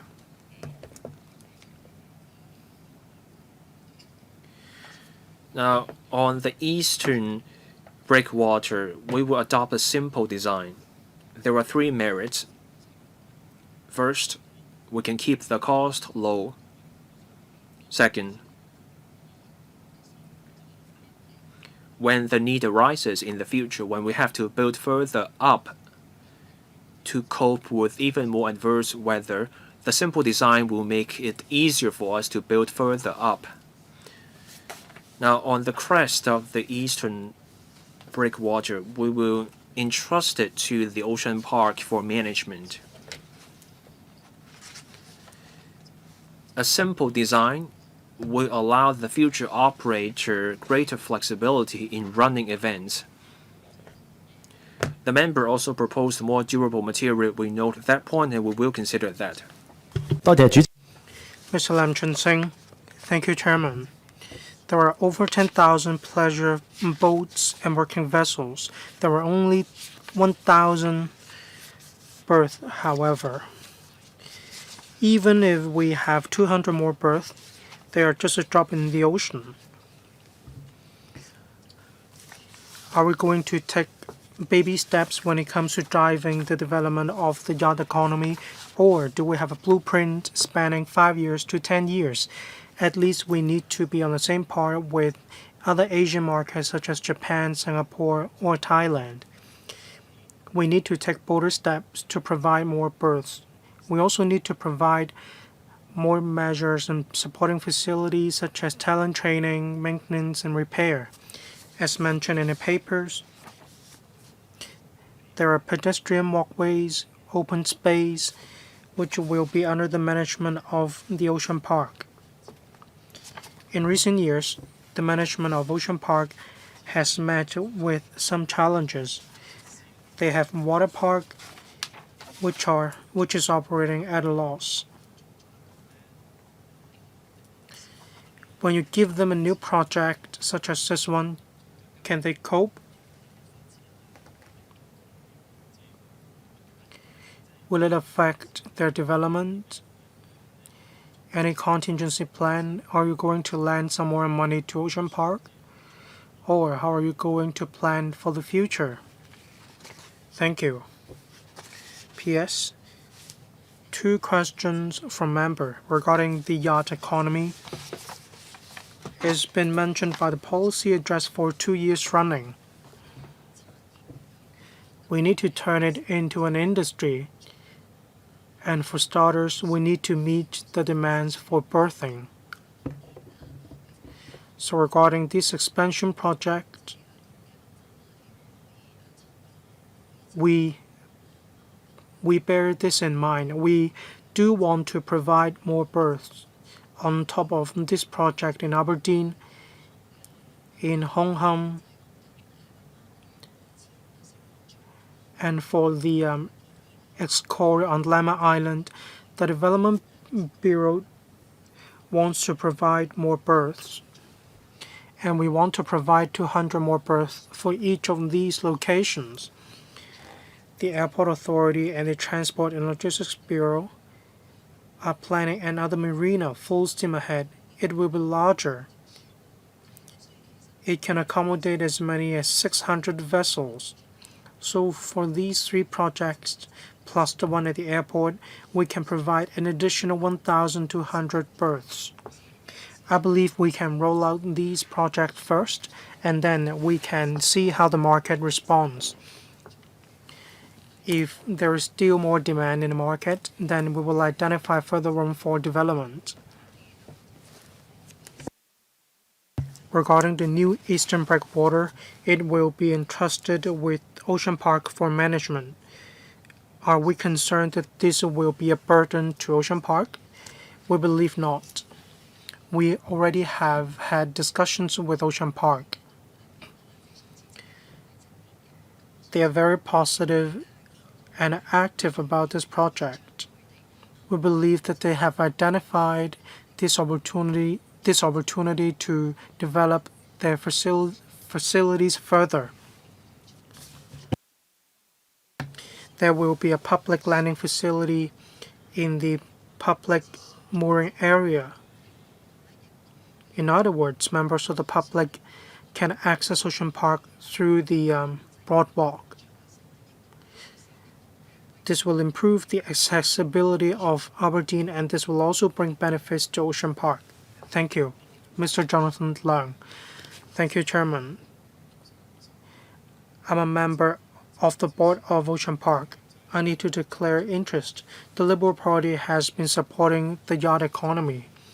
With an increasing number of yachts, there are insufficient berths in Hong Kong.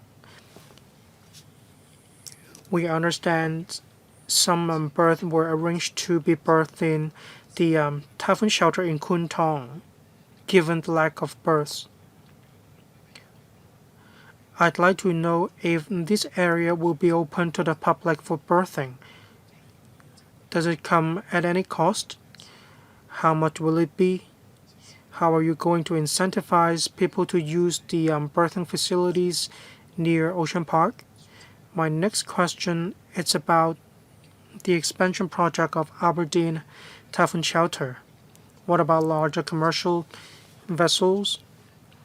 In the course of construction projects, how can you make sure that the vessels will not be affected? Are all stakeholders aware of the construction arrangements? I have a question on traffic. According to the TIA, there won't be much of an impact, but the traffic in the area isn't ideal.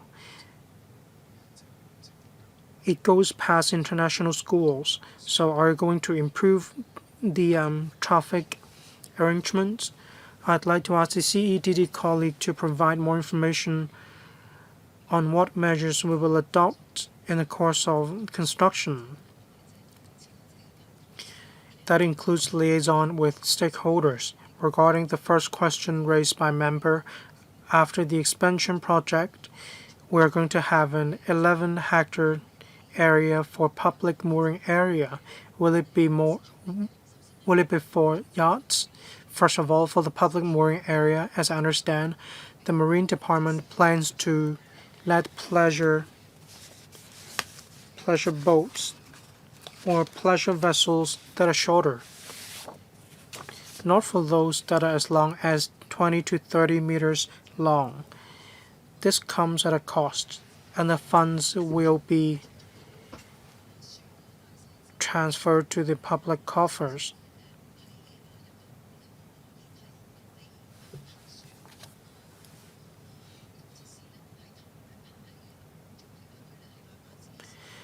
Well, I believe berthing at the marina is very different from berthing at the public mooring area.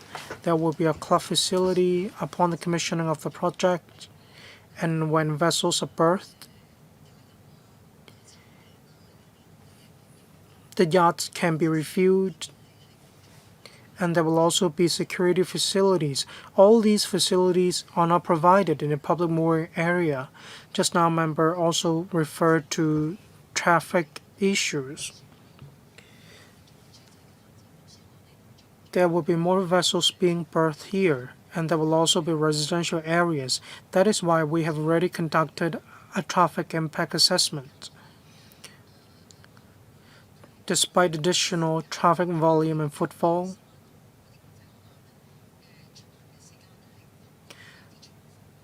the commuting patterns are different from those of the international schools.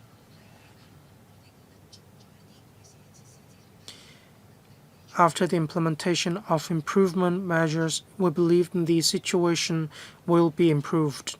CEDD, thank you.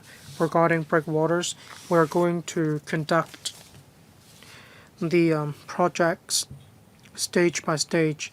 We need to make sure that vessels will be able to move freely in the existing navigation channels. We will set up liaison groups to disseminate information on the website of the department. We aim to maintain a close dialogue with stakeholders. Thank you. Ms. Judy Chen. Thank you, Chairman. Thank you, Chairman, for letting non-members of the panel speak. After all, this project matters to the Southern District. I'd like to ask 3 questions. In principle, I express my strong support for this project, whether when it comes to enhancing our resilience against extreme weather or increasing the number of berths. Definitely, I support this project.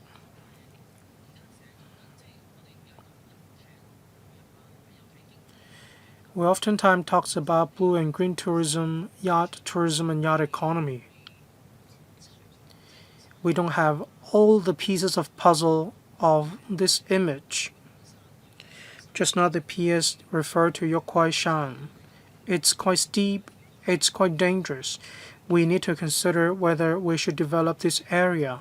However, when we need to work on blue and green tourism, isn't this the best opportunity? One can hike, one can also see waters. It might be dangerous, and you might not want to open it to the public, but actually the public are already carving out a path on Yokuai-shan. So if the public is already working on it, why doesn't the administration work on it? Why don't you beautify Yokuai-shan, and why don't you make Yokuai-shan a regular hiking trail just for the enjoyment of the public? We need to develop blue and green tourism. Views and landscape matter. Regarding the 80-meter floating breakwater, I have some reservation. I cannot see its image in the document. You just showed me the best looking breakwater, but I didn't see the floating breakwater in the document. If you are going to construct a floating breakwater in orange and white, well, my apologies, I have reservation about this. I'd like to ask about the construction cost. The vertical breakwaters save time, save space. It comes with a low price tag. I'd like to know how much we can save. Can you tell us the exact figure? Thank you. 3 questions. P.S. Thank you. I'd like to ask the CEDD to take the second and third questions. As far as I understand, when it comes to the design of the breakwaters and the contents of the project, the CEDD has tried to drive down the construction costs, and the CEDD can give you more information in a moment. Just now, Ms. Judy Chen referred to Yokuai-shan. Is indeed very steep. It's about 45 degrees. As a hiking trail, it's not a very suitable hiking trail for the public given its steep slope. Regarding its connection with the sea, there's no grass, there are no trees. And then, judging from this, we can see weathering from the geological perspective. That's why we need to take a more prudent look into this.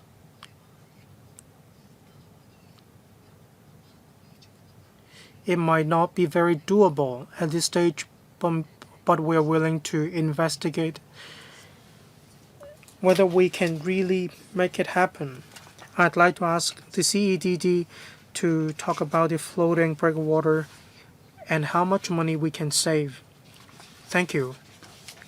The design of the floating breakwater is to have a floating platform connected by chains so that it will not drift afloat and it will not drift away.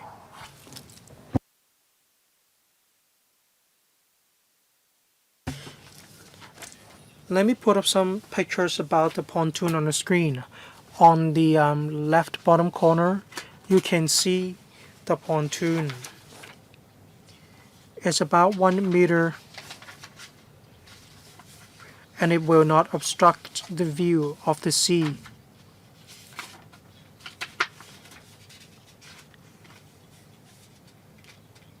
In our design, we have taken into account the tombolo. We want to keep the view of the tombolo. Then with this design, we can achieve this purpose. Regarding the vertical breakwater and the traditional form, well, excuse me, I'd like to ask regarding the floating wave wall. Are there any tendering pictures that you can show us? Any photo montage that you can show us? Yes.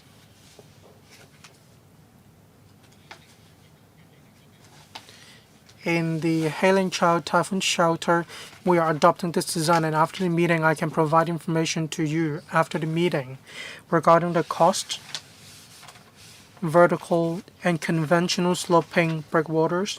When we compare the construction cost and design, it's about 30% more expensive when we use the sloping traditional design. Thank you. Mr. Vincent Chan.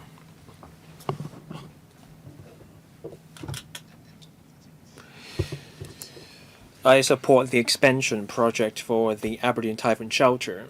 It's a good way to provide more berthing spaces. There's keen demand for such spaces in the district. Now, my questions.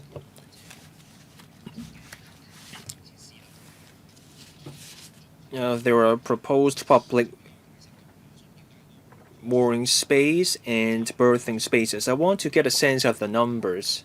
So there will be 200 berths for yachts. As for the public mooring area, how many berths would there be in the public area? Now, we also talked about the price. For private marinas, they charge $8,000 to $10,000 a month, or tens of thousands of dollars per month. For public mooring areas, it's a few $100s, $200. It can be $200, $400, or $500 per month. Do we entrust the management to marinas? How does the charging work? So if someone who owns a yacht cannot find a marina to put their yacht to, they go to the public mooring area. How does it work?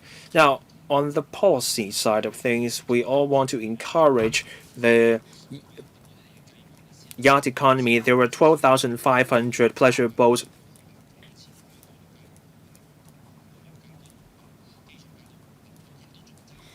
So even if you put together all the berthing spaces, we are still short of 7,000 berths.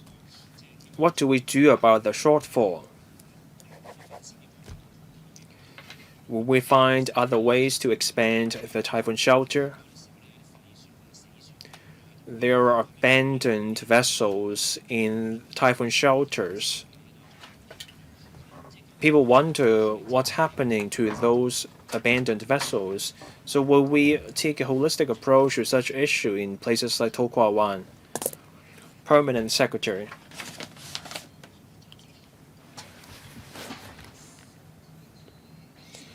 After the expansion, 11 hectares will be available for the public mooring area. The member wonders how many yachts can fit into there. The Marine Department does not have a specific figure yet.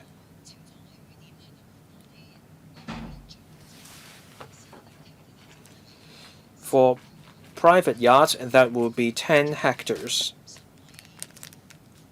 That space is for yachts within 50 meters, so there will be 200 berths. These berths are for smaller yachts.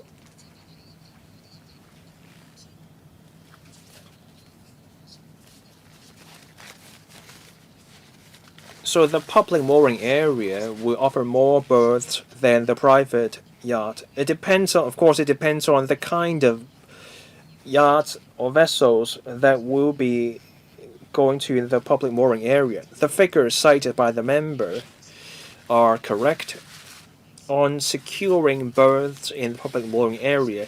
Now, the mooring area will be managed by the Marine Department. The vessel owners will have to apply to the Marine Department for the berths.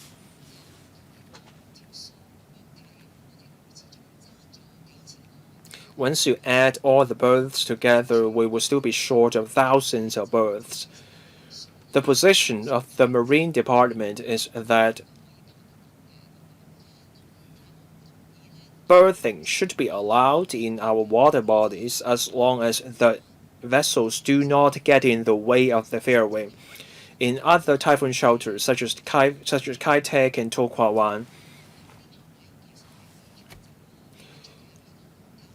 there is certainly room for reorganizing our existing berths reorganization will free up more berths. So we can take away this comment to the Marine Department for their consideration.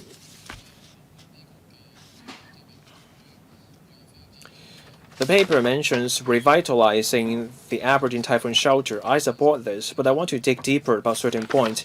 Paragraph 10 says the government received submissions from local and overseas market players. Now, we will be granting the land under the large-scale land disposal approach. There will be a marina, there will be flat. The concept is good. Nearby, there are ship repair yards. So can we find a holistic design that also incorporates the yards so that the entire Aberdeen Typhoon shelter can receive a facelift? Around the breakwaters, can we have commercial activities? Can we do carnivals in partnership with the ocean park? Can we create a path leading people to the ocean park? We don't see any specifics about such events.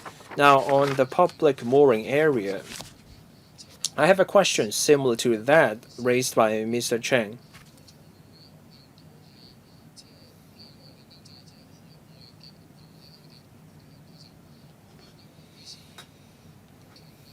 Can we set up a pre-booking system for people on yachts?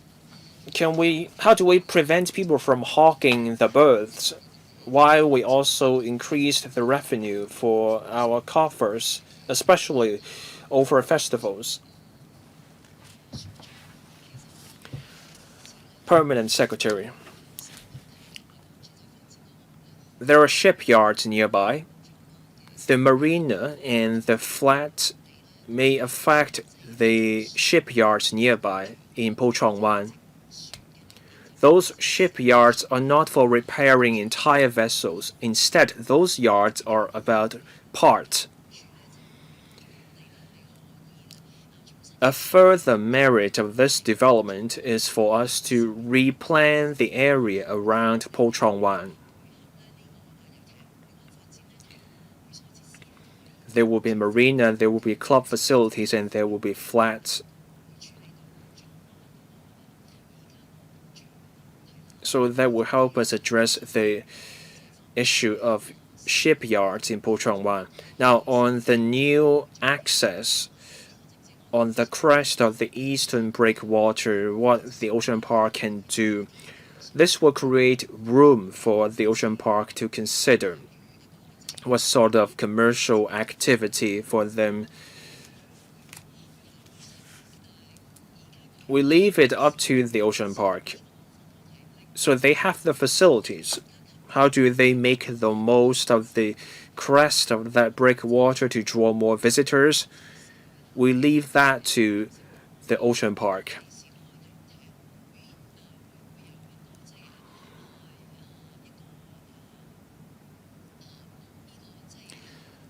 On a booking system for the future marina,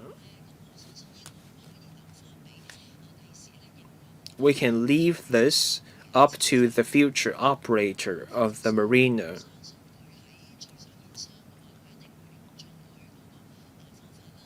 They will take a commercial approach to the berths. They will make the most of it to maximize revenue for themselves.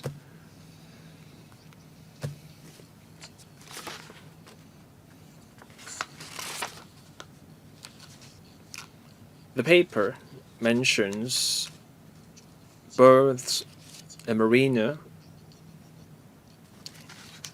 under the large-scale land disposal approach.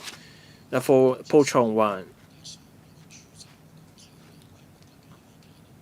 how large will the residential development be? The paper is silent on that.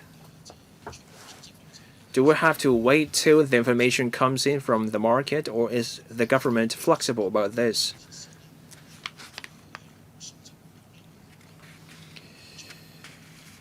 There will be some sort of vertical integration involving the flat and the marina, but how can we make sure that for the minority flat owners, we see their rights protected through the lease.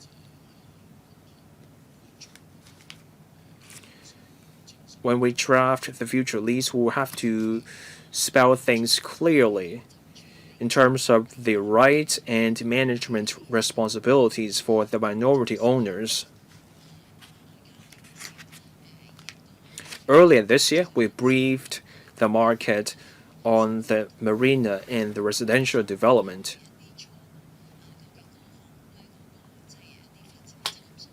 We discussed the preliminary development parameters. For Po Chong Wan, the area is roughly 1 hectare. That will be enough for 40,000 square meters in terms of floor area, with the plot ratio at 4 or so. For the 40,000 plus square meters, part of it, meaning roughly 8,000 square meters, will be for the marina. The remaining 30,000 plus square meters will be for flat. So that's roughly 250 flats. The blocks will not be too tall because we have to consider the surrounding structures. This project will involve commercial and residential areas, and there will be a marina with club facilities.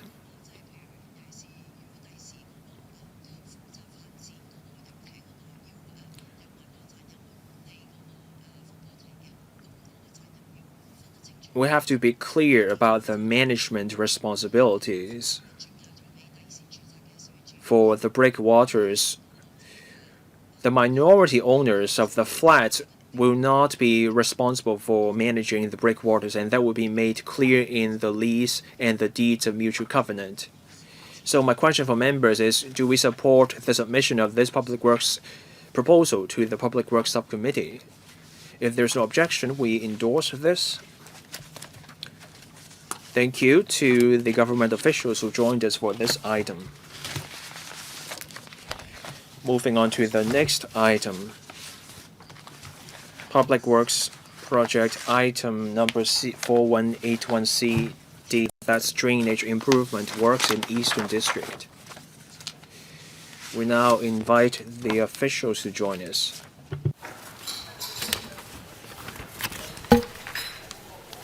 我哋遲咗成40分鐘，可能主席都要3分鐘。得，我會繼續3分鐘㗎啦，今日。而家佢多咗我翻嚟。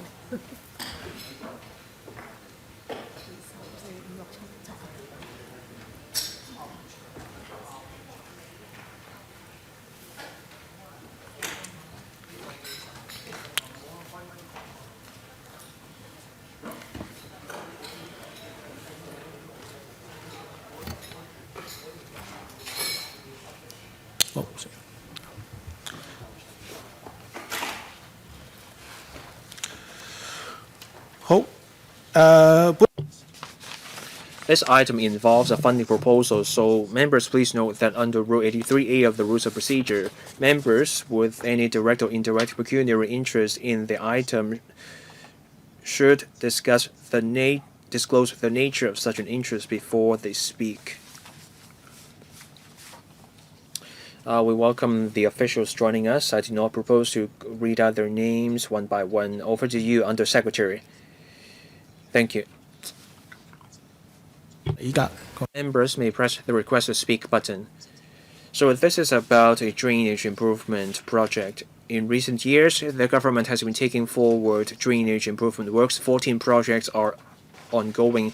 This one is for the Eastern District. We are building a drainage channel that's for addressing areas with flooding risks during rainstorms. My colleague will brief members on this project, and then we will open the floor for questions. 渠務處 Thank you. The DSD has been working hard on drainage improvement works and flood prevention. We have finished about 100 projects in order to enhance the flood prevention capability in Hong Kong. Kok, Kai Tuk, there are 2 other areas in Hong Kong we have conducted some projects. There are also 5 flood prevention ponds measuring 250,000 square meters. There are also 27 projects in the village area. The flood prevention capabilities across different areas have significantly improved in order to enhance the resilience of drainage system against climate changes. We have reviewed all the systems in Hong Kong in order to prepare for the future. We are conducting a total of 14 projects in Hong Kong. From 2026 to 2030, these projects will be commissioned one after the other. Afterwards, the flood prevention capabilities of different districts will be improved. Regarding the drainage improvement works in the Eastern District, Phase 1, it was started in August 2024. North Point, Chai 1, Shao Kei 1, Corey Bay.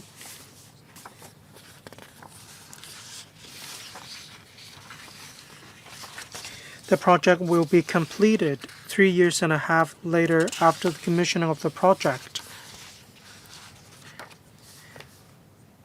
Climate change has brought different kinds of uncertainties in Hong Kong. We have a global consensus that we cannot eradicate flooding. We cannot rely solely on the drainage system either. That's why the DSD has implemented a very comprehensive integrated system. We adopt the system of adaptation, resilience, and management under our integrated flood management strategy in order to turn Hong Kong into a flood resilient city. We have 3 different strategies to guard against flooding. We are aware of the uncertainty of the once-in-a-century rainstorm. We'll continue to use our 3 different strategies to improve the drainage systems. We will review our existing systems. On resilience, we will build blue-green drainage infrastructure to minimize impact on Hong Kong or to help our community to restore to normality.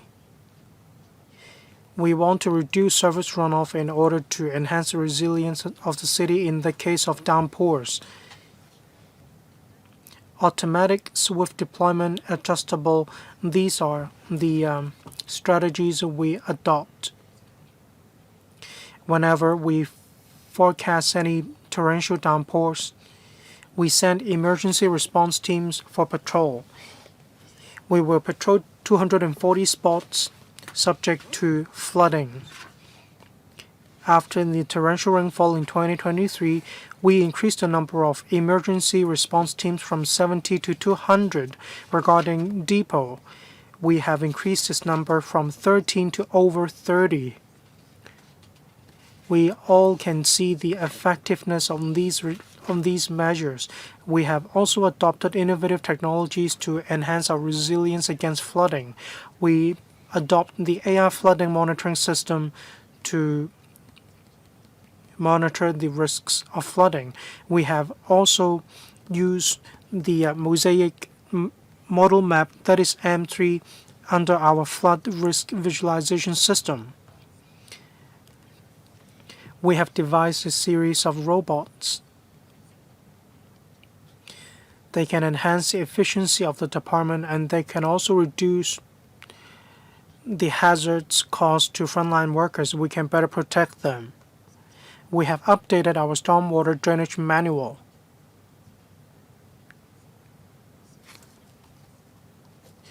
And we have updated the standards to 172.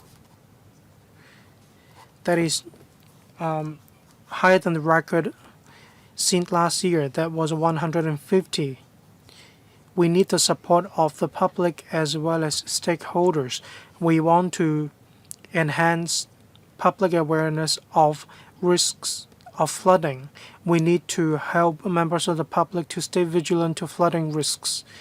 We will continue to monitor changes in the weather, and we will also adopt a progressive approach and an adaptive approach to enhance our resilience against flooding in Hong Kong in order to further reduce the risks of flooding on Hong Kong Island East,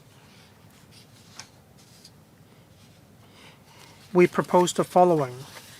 We will construct a drainage tunnel of about 3.6 km long with diameter of about 5 meters from Shao Kei 1 and Chai 1 to Pak Sha 1. That includes 7 intakes, 6 connection adits, and an outfall. That also covers some ancillary works that covers slope restoration, beautification, reinstatement, reprovision, and landscaping works. Upon the completion of the project,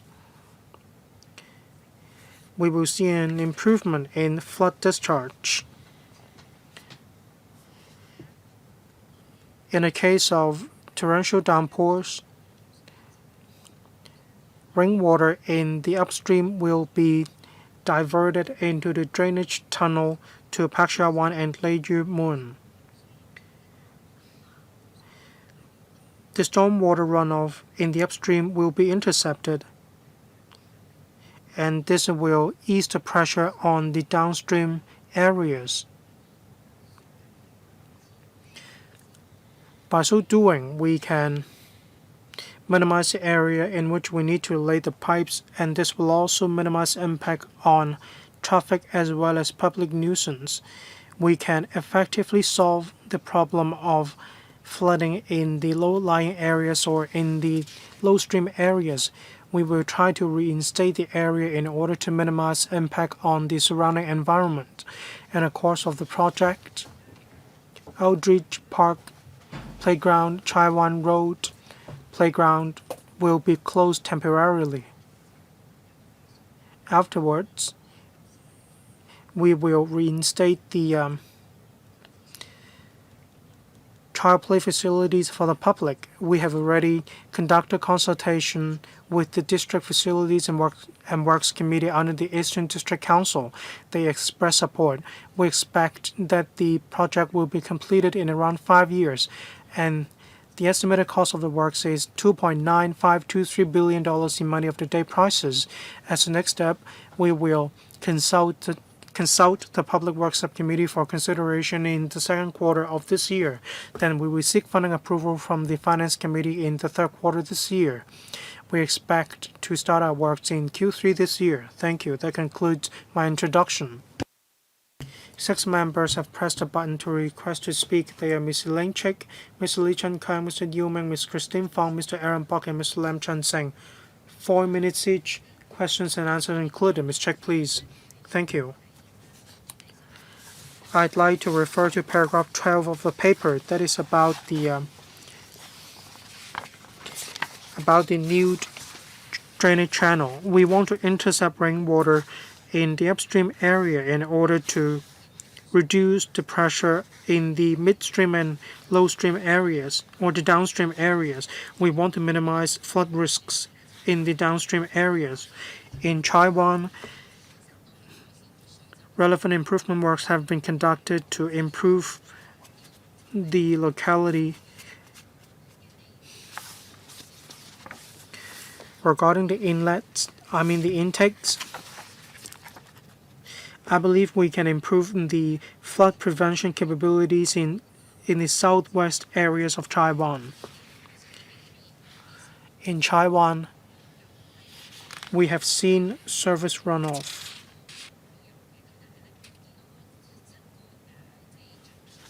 Regarding the distribution of these 7 intakes,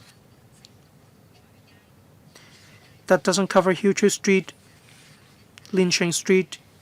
That is the area near Cape Collinson.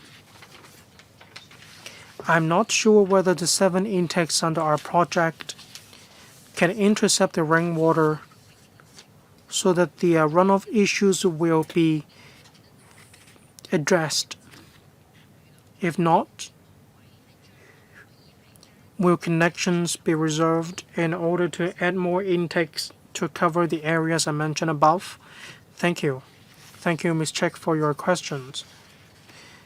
Regarding the 7 intakes under this project, they were proposed under our study. In order to intercept rainwater in the upstream area, these 7 intakes have proven to be the most effective, and they can also address the most pressing problems. There are 7 intakes,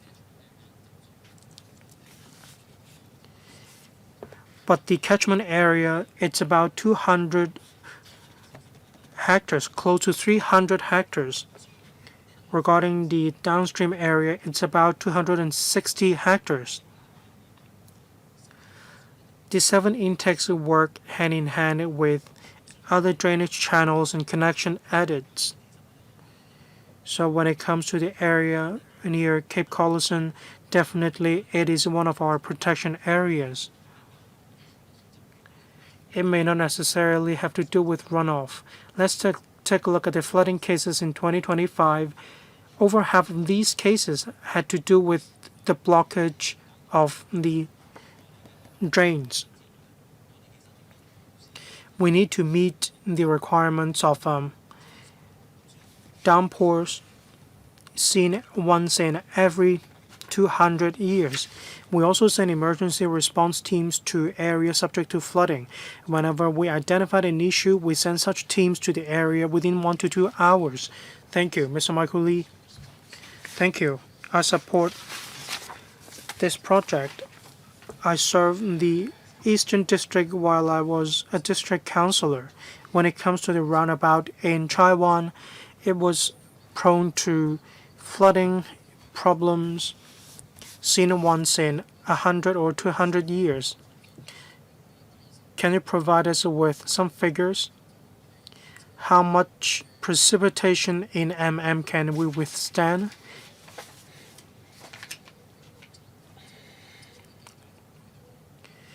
However large a drain is, when the intake is blocked, the effectiveness of the drains will be affected as a result. Therefore, I'd like to ask the administration, are you going to use robots or monitoring systems to identify any blockage of the drains? Some branches, leaves might block the drains in the upstream area.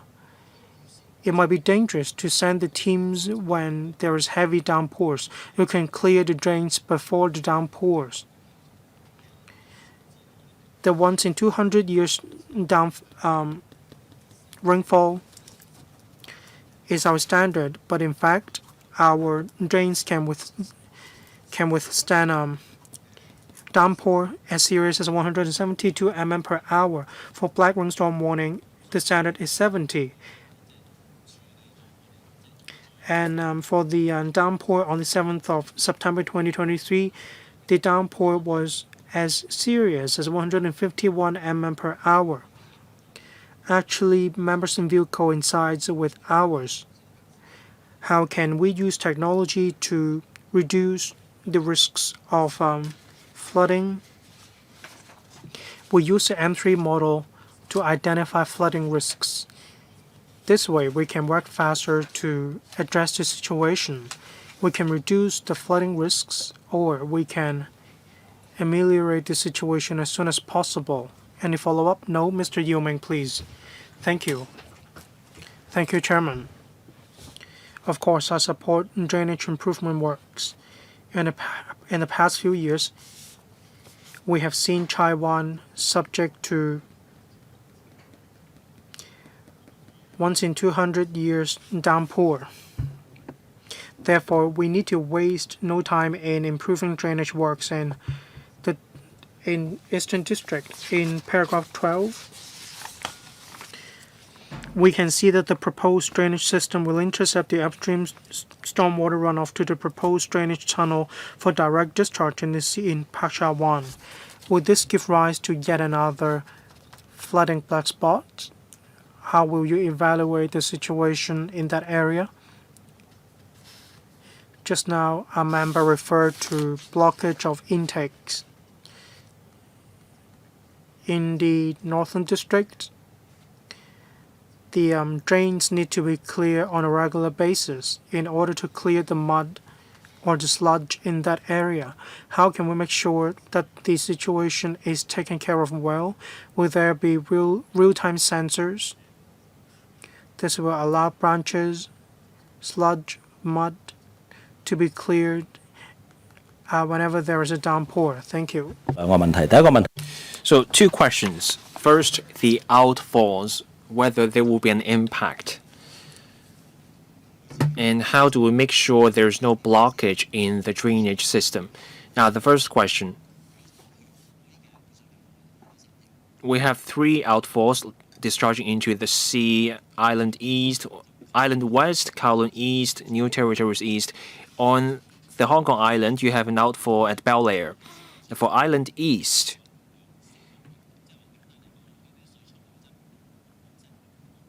the water is not discharged like a waterfall.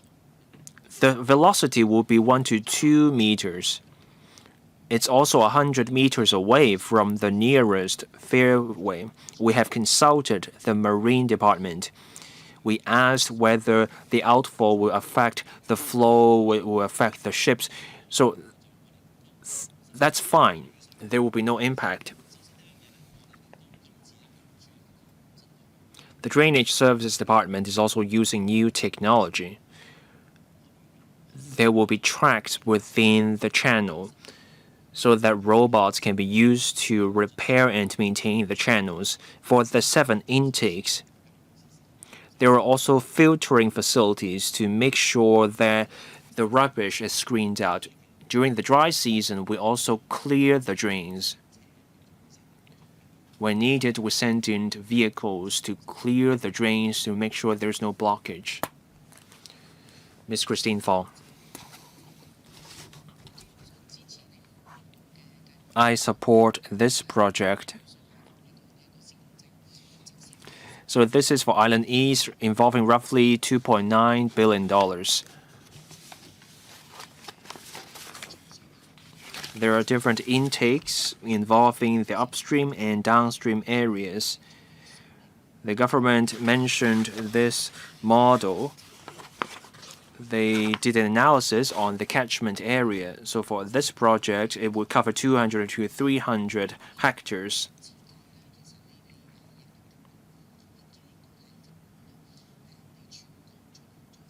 Across the city, there are 14 major drainage projects. One of them is in Sha Tin and Sai Kung. So my question is, will this model be applied to other parts? In May 2022, there was a downpour concentrated in King In Lane in Cheung Kwan O. So the pumping robot was deployed. So for Pak Sha Wan and Kap Pin Long, in such catchment areas, do we also apply the modeling? And will there be a funding proposal for those areas? Now I understand that the mobile pumping robot has been used. For Island East, how many such mobile pumping robots would there be for Island East, and how many such robots would there be for New Territory Southeast? Now, on the number of pumping robots, and also on the number of mobile pumping robots and amphibious pumping robots, my colleagues from the Water Services Department can take those questions. Or Drainage Services Department. From time to time, we have this master plan about drainage systems. We did reviews in the past. We have 14 ongoing projects. We anticipate the level of rainfall, and then we also do water modeling. We find the most cost-effective way to mitigate flooding risks. We also have to adjust our approach from time to time. Last week, there was a downpour. As Mr. Yu is aware, the rainfall was concentrated in the North District.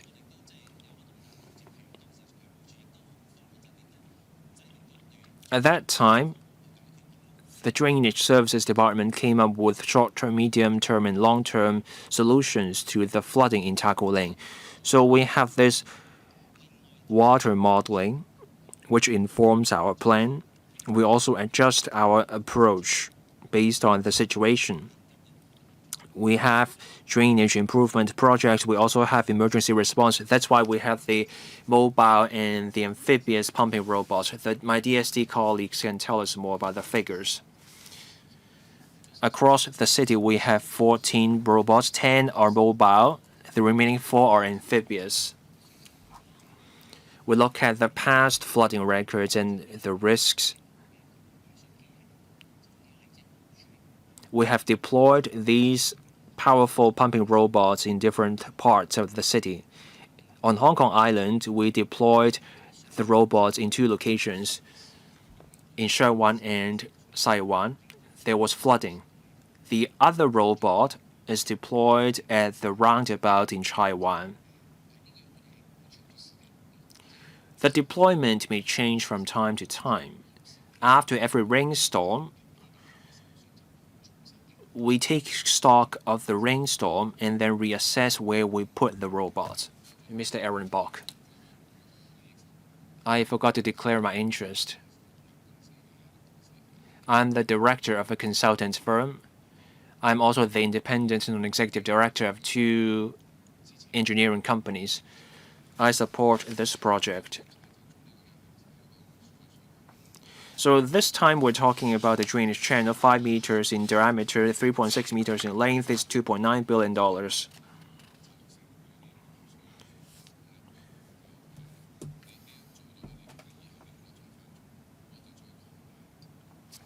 This is a kind of strategic structure that once built cannot be modified down the road. So we're designing our structures to cope with an adverse event that is once in 200 years. But what may come up every 200 years may change over time. So I wonder, have we made allowance? Meaning, do we have buffer to cope with extra rainfall in the future for this drainage channel? Mr. Bok's question has to do with our design standards, so I can comment on this at a broad level. For our drainage projects and even our coastal project, we build in buffer. Let's look at climate change.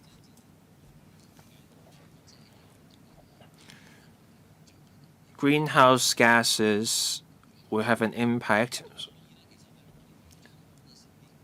by 2050. So the design standards we adopt now is to cope with something that may happen in the middle of the century. We do build in flexibility or buffer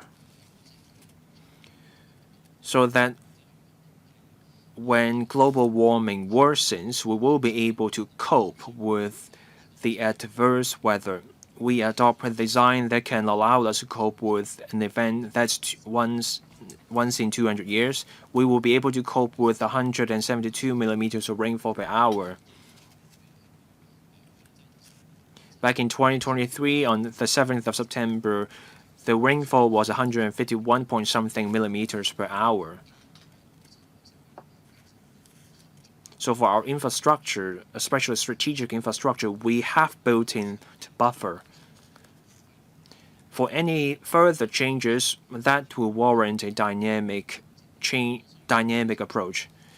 We need to design our project on some sort of basis. We cannot we cannot adopt a basis that is so catastrophic that it's no longer cost effective to pursue a project.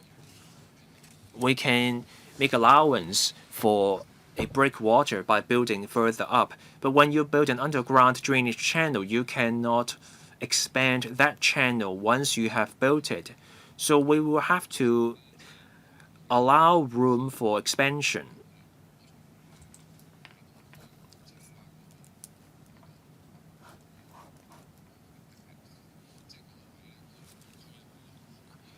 The rainfall was particularly hard for the eastern district. The rainfall was 160 to 170 millimeters per hour in September 2023.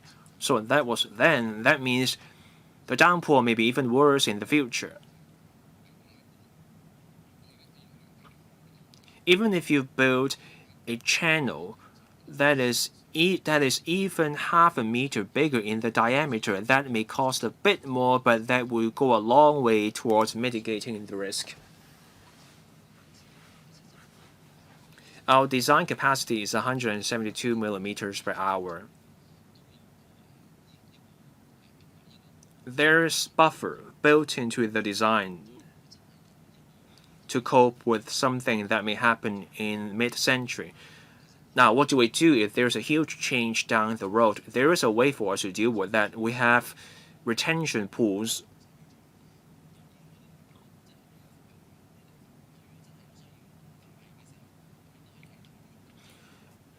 If needed, we can expand the retention pools. So that's a way for us to cope with even more rainwater. Now, on why we're not building a 5.5 meter channel, my colleagues can tell us why we'd settle on a 5 meter channel. So we have safety parameters for the current design. In 2023, on the 7th of September that year, when we had a downpour,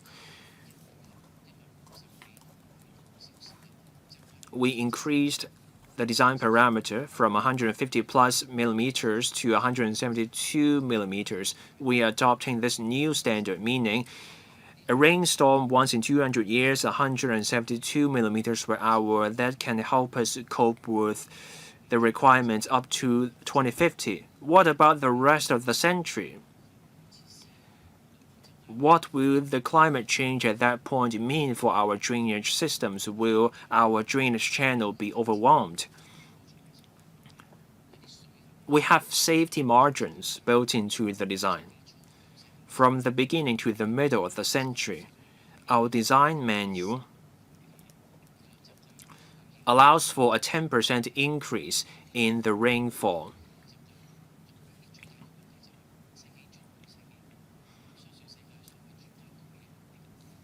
Experts around the world have yet to agree on where greenhouse gases will go from the middle to the end of the century. That's why we take an incremental approach. We do make allowances. We do build in buffer.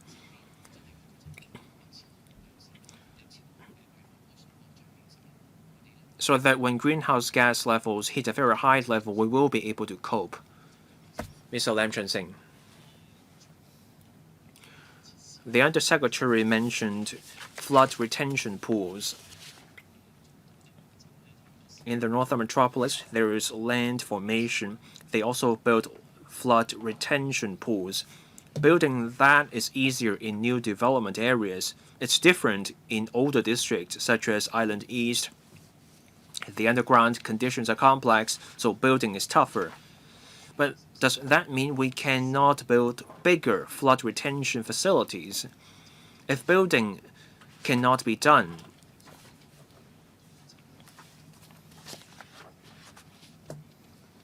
will we struggle with heavy downpours with just underground tunnels? The paper also says we now have 14 pumping robots. The northern metropolis is developing. Can we buy more such pumping robots so that when the need arises, we can deploy the robots faster? Last month, the DSD set up an alliance for climate change. So there are partners working with the DSD to cope with the adverse weather. So how would that task force work? So the third question will go to my colleagues from the DSD. Now, on the first question, our flood defense strategy is to intercept the runoff at the upstream retention at the midstream and dredging at the downstream. So you can have drainage channels and also flood retention pools. 2 years ago, we got approval for $8 billion for flood retention pools in places like Kwu Tung in Kowloon City, in Mong Kok, Wong Tai Sin. So these different measures go hand in hand.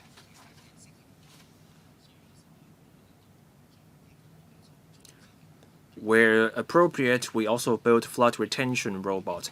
On the pumping robot, we used to have just 3 or 4 pumping robots, but then the robots worked well. That's why we now have 10 mobile pumping robots plus 4 amphibious pumping robots. We have enough robots now. Buying new ones doesn't take too long. For the North District, we may also have to buy extra robots to deal with the downpour we have just seen. My DSD colleagues can tell us more about the alliance. 多謝主。Thank you, Chairman. Since the deluge on the 7th of September 2023, we have been enhancing our emergency response teams in terms of members, scale, as well as our bases or depot. I'd like to make some clarifications. There's misunderstanding in the public regarding team leaders and team members on the emergency response teams. They are construction workers of our contractors. In the face of adverse weather, to help us with the frontline work, that is just-in-time clearance, flooding, and so on. They will be called out when it comes to typhoon, downpours, and so on. We've been doing so in the past 2 years, but just this year we want to enhance the collaboration and team spirit of our teams.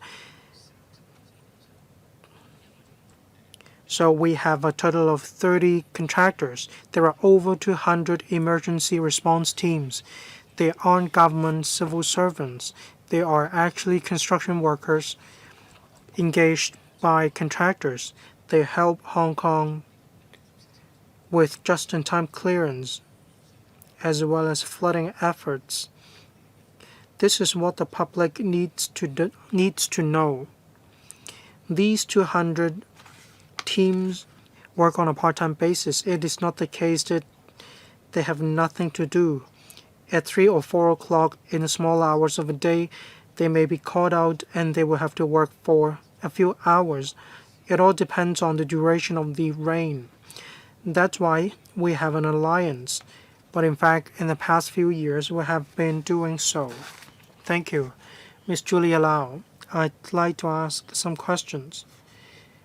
Any consideration about MBS? This construction work is about $3 billion. I propose that we need to have an independent audit when it comes to construction materials.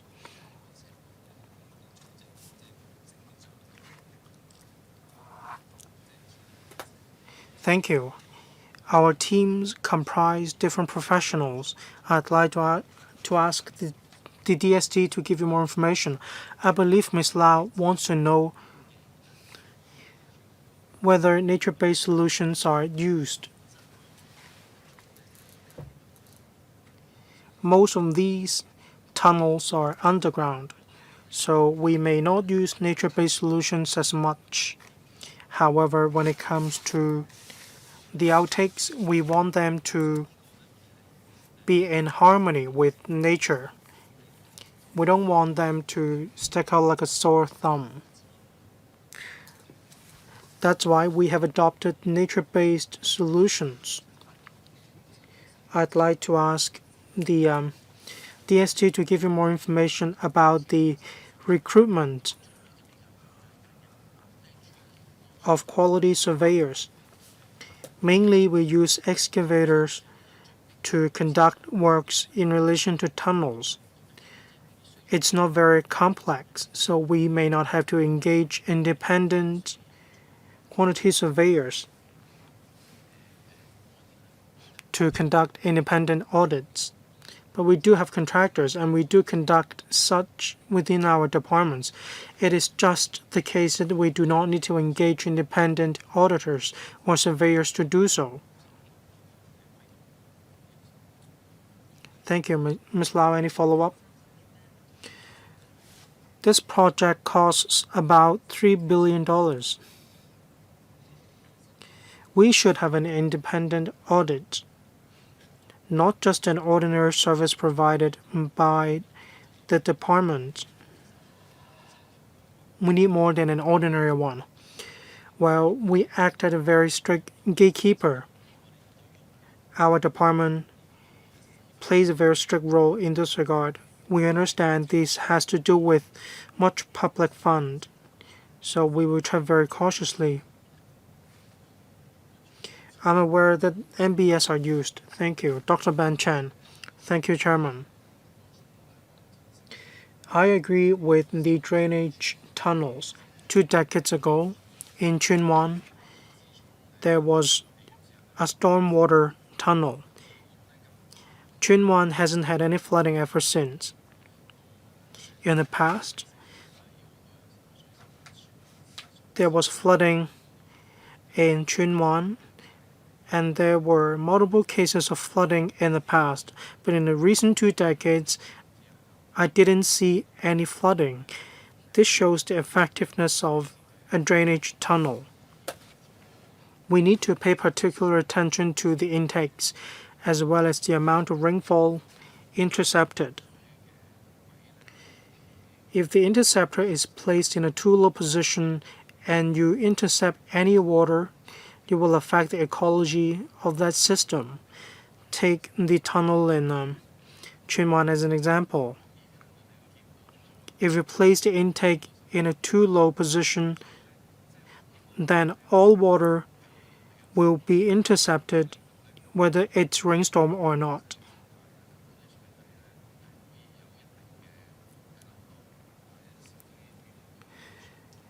There are streams, and streams should have water. It is just the case that when there is a heavy downpour, such rainwater should be intercepted. I want the DSD to pay particular attention to this. When it comes to the lifespan of this, you need to avoid too high a construction cost. If the climate changes too rapidly or too rigorously, then you can construct an all-new system.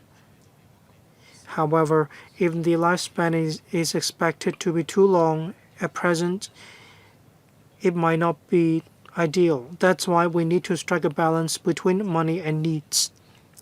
Undersecretary, thank you. We need to strike a balance. We need to take into account predictability. A system that can protect us against very extreme weather, it will come at a very high cost. You need to replan the drainage works in Hong Kong.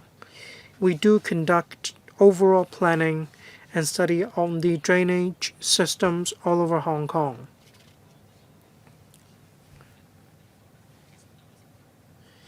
Streams are part of the ecology of Hong Kong.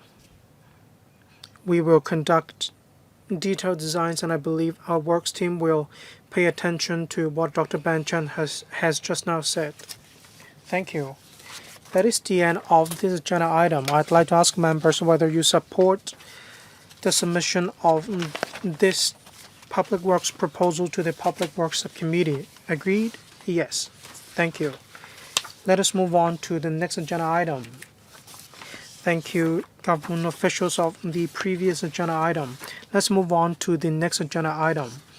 Public Works Project Item number 5914CL, Dredging, Management and Capping Works for the provision of sediment disposal facility in the southern waters of Hong Kong, Phase 1. I'd like to invite government officials to join us.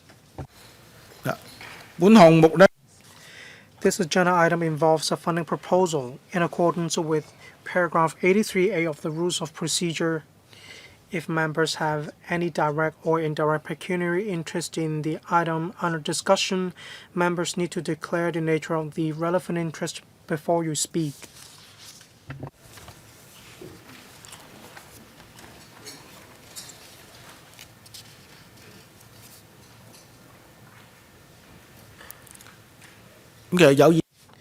Members would like to speak, please press the button now. Under Secretary. Under Secretary. Thank you.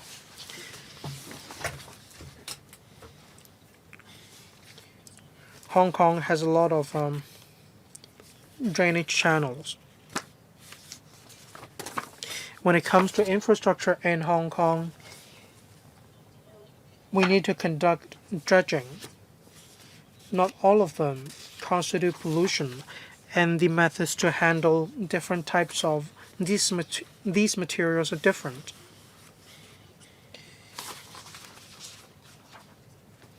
There are 4 types of such materials that are non-pollutant. In 2028, the capacity will be used up. That is why it is necessary to look for a new place to handle such sediment. We have reviewed the waters of Hong Kong, and we have decided to put in place this facility in the southern waters of Hong Kong. I'd like to ask my colleague to brief members on this project. 多謝主席。 Thank you, Chairman. Thank you, members. I'd like to brief members on this project. It's about a dredging, management, and capping works for the provision of a sediment disposal facility in the southern waters of Hong Kong. Hong Kong is one of the busiest ports in Hong Kong. It is an international shipping center as well. We need to, on a continuous basis, clear sediment in Hong Kong. At the same time, some works lead to sediment which we need to clear. Having regard to the level of pollution, we need to handle them by way of different methods. Since 1992, we have been constructing and managing contaminated sediment disposal facilities at the east of Sha Chao. In accordance with the existing policy, we need to avoid such works as far as practicable. We have been exploring the use of innovative technologies in order to achieve our purpose. At present, we still need to make use of our disposal facility to clear sediment. As for existing disposal facilities, they are scattered across different waters in Hong Kong, to the east of Sha Chao, to the south of Tsing, as well as to the east of Tung Lung Chau.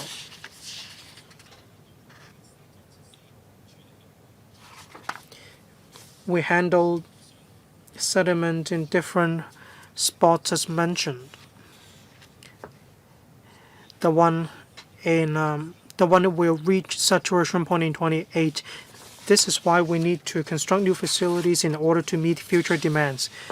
Regarding the selection of sites, we have assessed the waters in Hong Kong, including the depth of water, the flow of water, the situation or the circumstances of seabed, as well as environmental factors alongside planning constraints. The southwest waters of Hong Kong is quite busy. As for the southwest waters of Hong Kong, some of it has been designated as nature park. They aren't suitable to put in place new facilities. As for the south of waters of Hong Kong, the factors are more favorable. That is why we consider this area more suitable to put in place new facilities.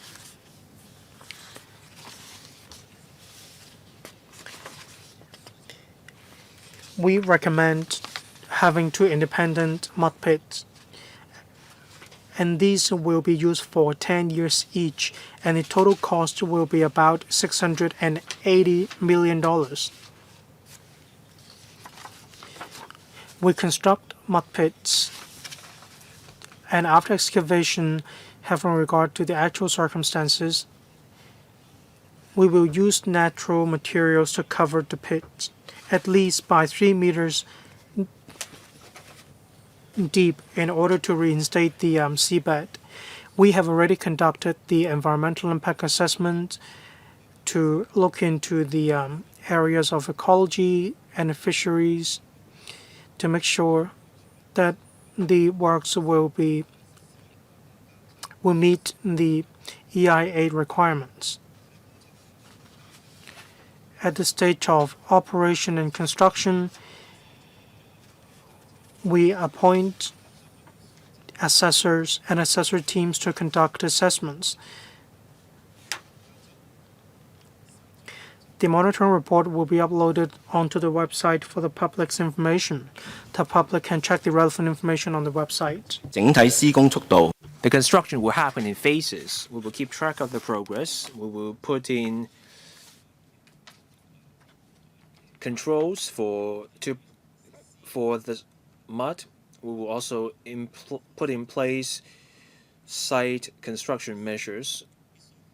We will use enclosed devices for the dredging.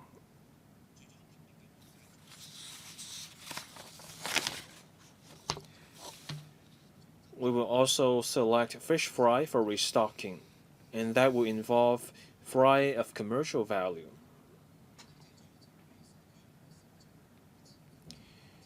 We are preparing to set up a community liaison unit. With this panel's support, we will submit this proposal to the Public Works Subcommittee, and then we will seek funding proposal from the Finance Committee. We're looking to start the works as soon as possible so that we can build the new facility to meet the needs of the future. Now I open the floor for questions. 3 members have pressed the request to speak button. Other members elsewhere in the complex, if you wish to speak, please come to the meeting room as soon as you can. Ms. Christine Fong, Mr. Augustine Wong, and Mr. Lam Chen-sing. 4 minutes per member, question and answer inclusive. I welcome this proposal to build a sediment disposal facility in southern Hong Kong. Landfill produces a huge amount of sludge, which stinks. I support this project. Now, at the Brothers Islands, there are boxes for sludge. So we're trying to build this new facility. So what would that mean? We now have iPark 1 and iPark 2 will come on stream soon. Do we have to bury the sludge deep under the sea? And we simply cannot incinerate the sludge for power generation or convert sludge into energy? Is there something preventing us from processing or treating the poison? This project will cost $684.2 million. And we will have to do dredging at the seabed. I heard about the machinery that will be used, and then there will be an independent environmental inspector. Dredging the sludge will produce stench. The sludge is on board the barges, and when you transport the sludge, how do we minimize the nuisance to the residents nearby? So the first question has to do with the Brothers Islands. That area is now a coastal park, so we cannot put sludge in that area. On whether we can generate power with sludge.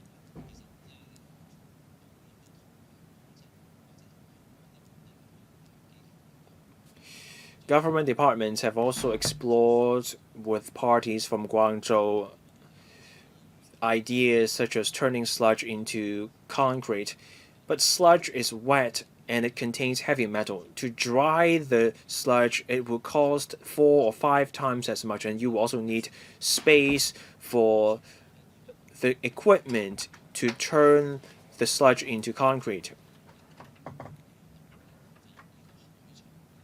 Burying the sludge deep beneath the ocean is the most cost-effective way to do it. Of course, there will also be ways for us to prevent pollution of the water. The question was the potential pollution caused by the sludge during transport. Those barges will need equipment to make sure that the odor does not spread.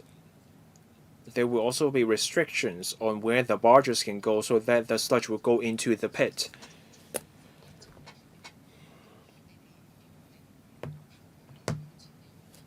So how do you decide when you dredge the river? In Chengguan or East, I have never seen any clearing of the sludge near Oscar by the Sea. So how often do we dredge the rivers? I don't have the details on the approach, but I can talk about the principle. I recently visited Canteen. Now for the semi-natural and the natural channels, after a while, sludge builds up that's affecting the flood water discharge. We take a specimen and we find heavy metal or something poisonous in the sludge, and then we dig up the sludge, we put it in mud pit. Now for the concrete channels, there is no sludge, so no dredging is needed in those cases. Mr. Augustine Wong. I have an observation and a question, and it's the same observation with other papers. The paper is short on detail. I see more information on the slides than in the paper. For sure, I support the project. Much of the information is in the EIA report from 2022. If you can put the information from the EIA report in the paper, then there will be fewer questions from us. When you put the sludge in the pit, the biggest problem is the ecological impact, but the paper is silent on the ecological impact.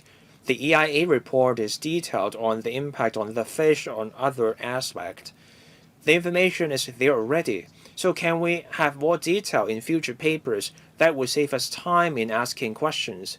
The EIA report is excellent. It's comprehensive. My next question also has to do with the EIA report. The forecast back then was that the Shachao facility will be at capacity in 2027. So the work should start in 2025 at the latest. Now this proposal reaches us only in 2026. Will this delay mean that there will be a gap in the capacity of our facility? Thank you. So we don't tell everyone everything that we have done. So I can tell my colleagues to include more information in future papers. Now there will be mitigation measures. There will be a net to make sure the sludge does not drift elsewhere during the construction. The barges will also come with sensors so that we know where they're going. And when the sludge is put in the pit, we will make sure that the barges do not turn on the motors and cause a vortex. Now, back then, we said that the Shachao facility would be at capacity by 2027, but we have performed maintenance at Shachao, so there is still capacity left at Shachao. And we're also trying to reduce the output of sludge. Back then, past reclamation projects produced a lot of sludge, but then in Tongzhong we used the deep sea cement mixing.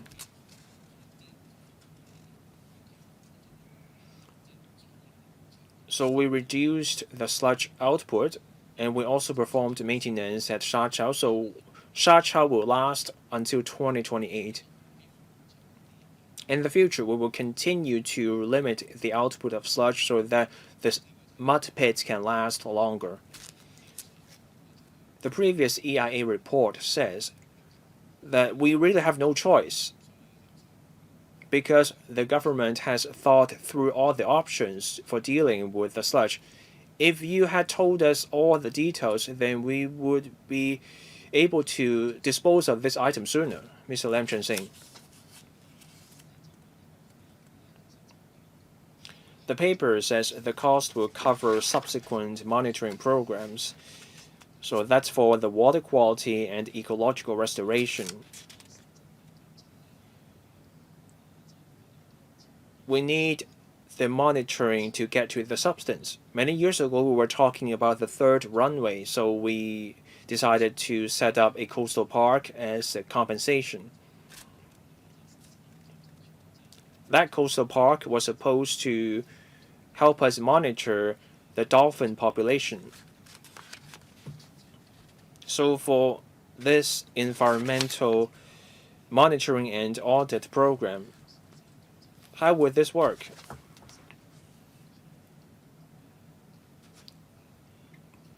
If the ecological conditions miss the target, meaning the recovery does not go as well as we thought, what will we do?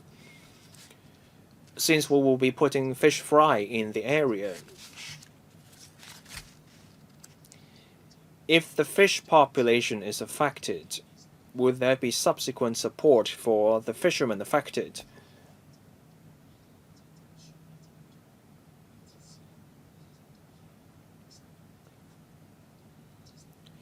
Even with the new mud pits, those pits will only last us 10 years, so in a few years' time we will have to design another project for new facilities. Do we have any long-term plans? We will need these facilities anyway. We will need a 50-year plan or even a plan that lasts longer.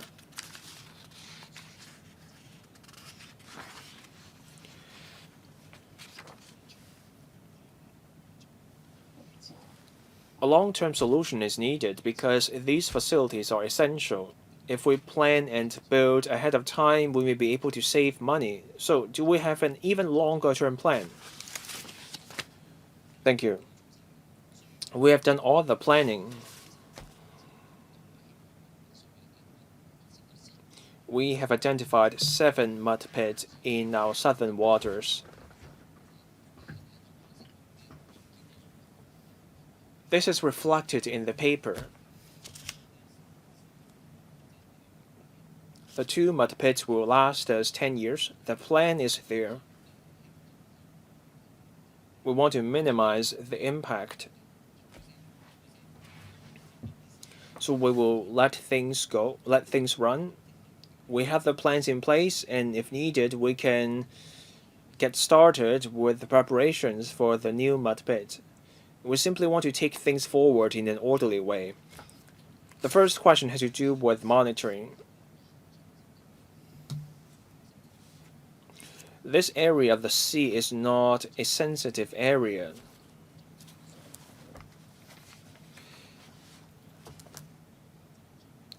Our concern is to prevent the sludge from being leaked into the surrounding area. So during the dredging and during the deposit of the sludge, we will be measuring the parameters. So we will look at the resolvable oxygen level and also the turgidity. We look at the level of solid particulate.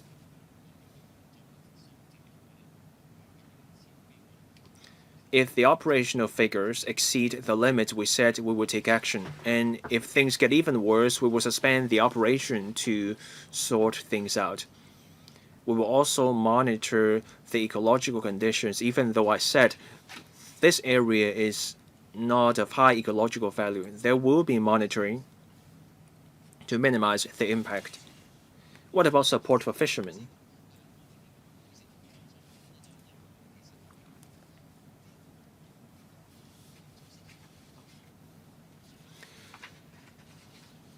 So there will be ecological mitigations.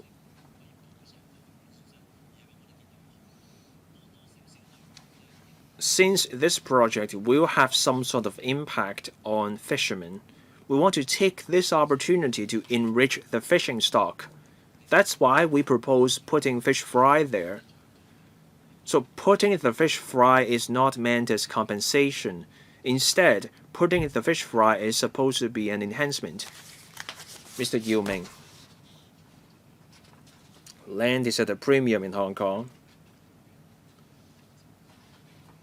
Putting sludge in mud pits under sea is the best option we have given our constraints. We cannot put the sludge in high seas after all. My question is, how do we seal off the mud pits so that the sludge does not get out into the sea? If the sludge gets out, it will have a major ecological impact. So what technology are we using to seal off the mud pit to minimize the risk of leakage? Thank you, Mr. Yu, for your questions. Indeed, we need to implement measures in order to protect our ecology.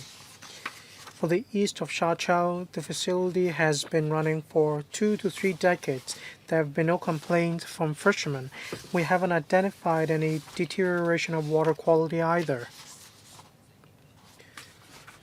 In the mud pit, you can imagine a curtain which protects the silt from flowing over or overflowing. This measure shows us that the shield is very effective in preventing any deterioration of water quality. Any more follow-up? No? Thank you. I noticed 2 adverse views in the document. In the end, the CE in Council has made a decision for one of the adverse views. Well, can you tell us the gist of the 2 adverse views? I'd like to ask the CEDD to respond. Thank you. For the 2 adverse views, for the first one, is worried about the possible impact on the environment of the works.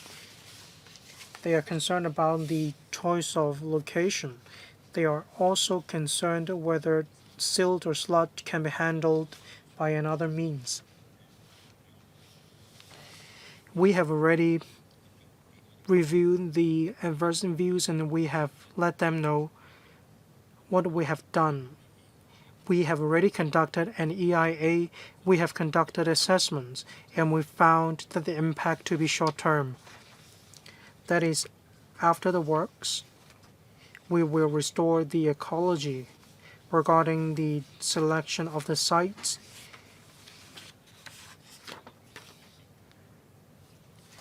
this site seems to be the only one appropriate. That is why we have chosen this one. We need to take into account cost effectiveness as well. Regarding the second adverse view, is the work near the nearby facilities such as undersea cables. We are aware of this. We will inform the contractors. They will make it clear in the contract documents that the contractors needs to be aware of the fact that there are undersea cable, so that they need to be extra careful while conducting the works. That wraps up this agenda item. I'd like to ask members if you support the submission of this agenda item to the Public Works Subcommittee. Yes? All right, thank you. Thank you, government officials, for joining us. Next agenda item, any other business? If members have no other business, meeting adjourned. Thank you.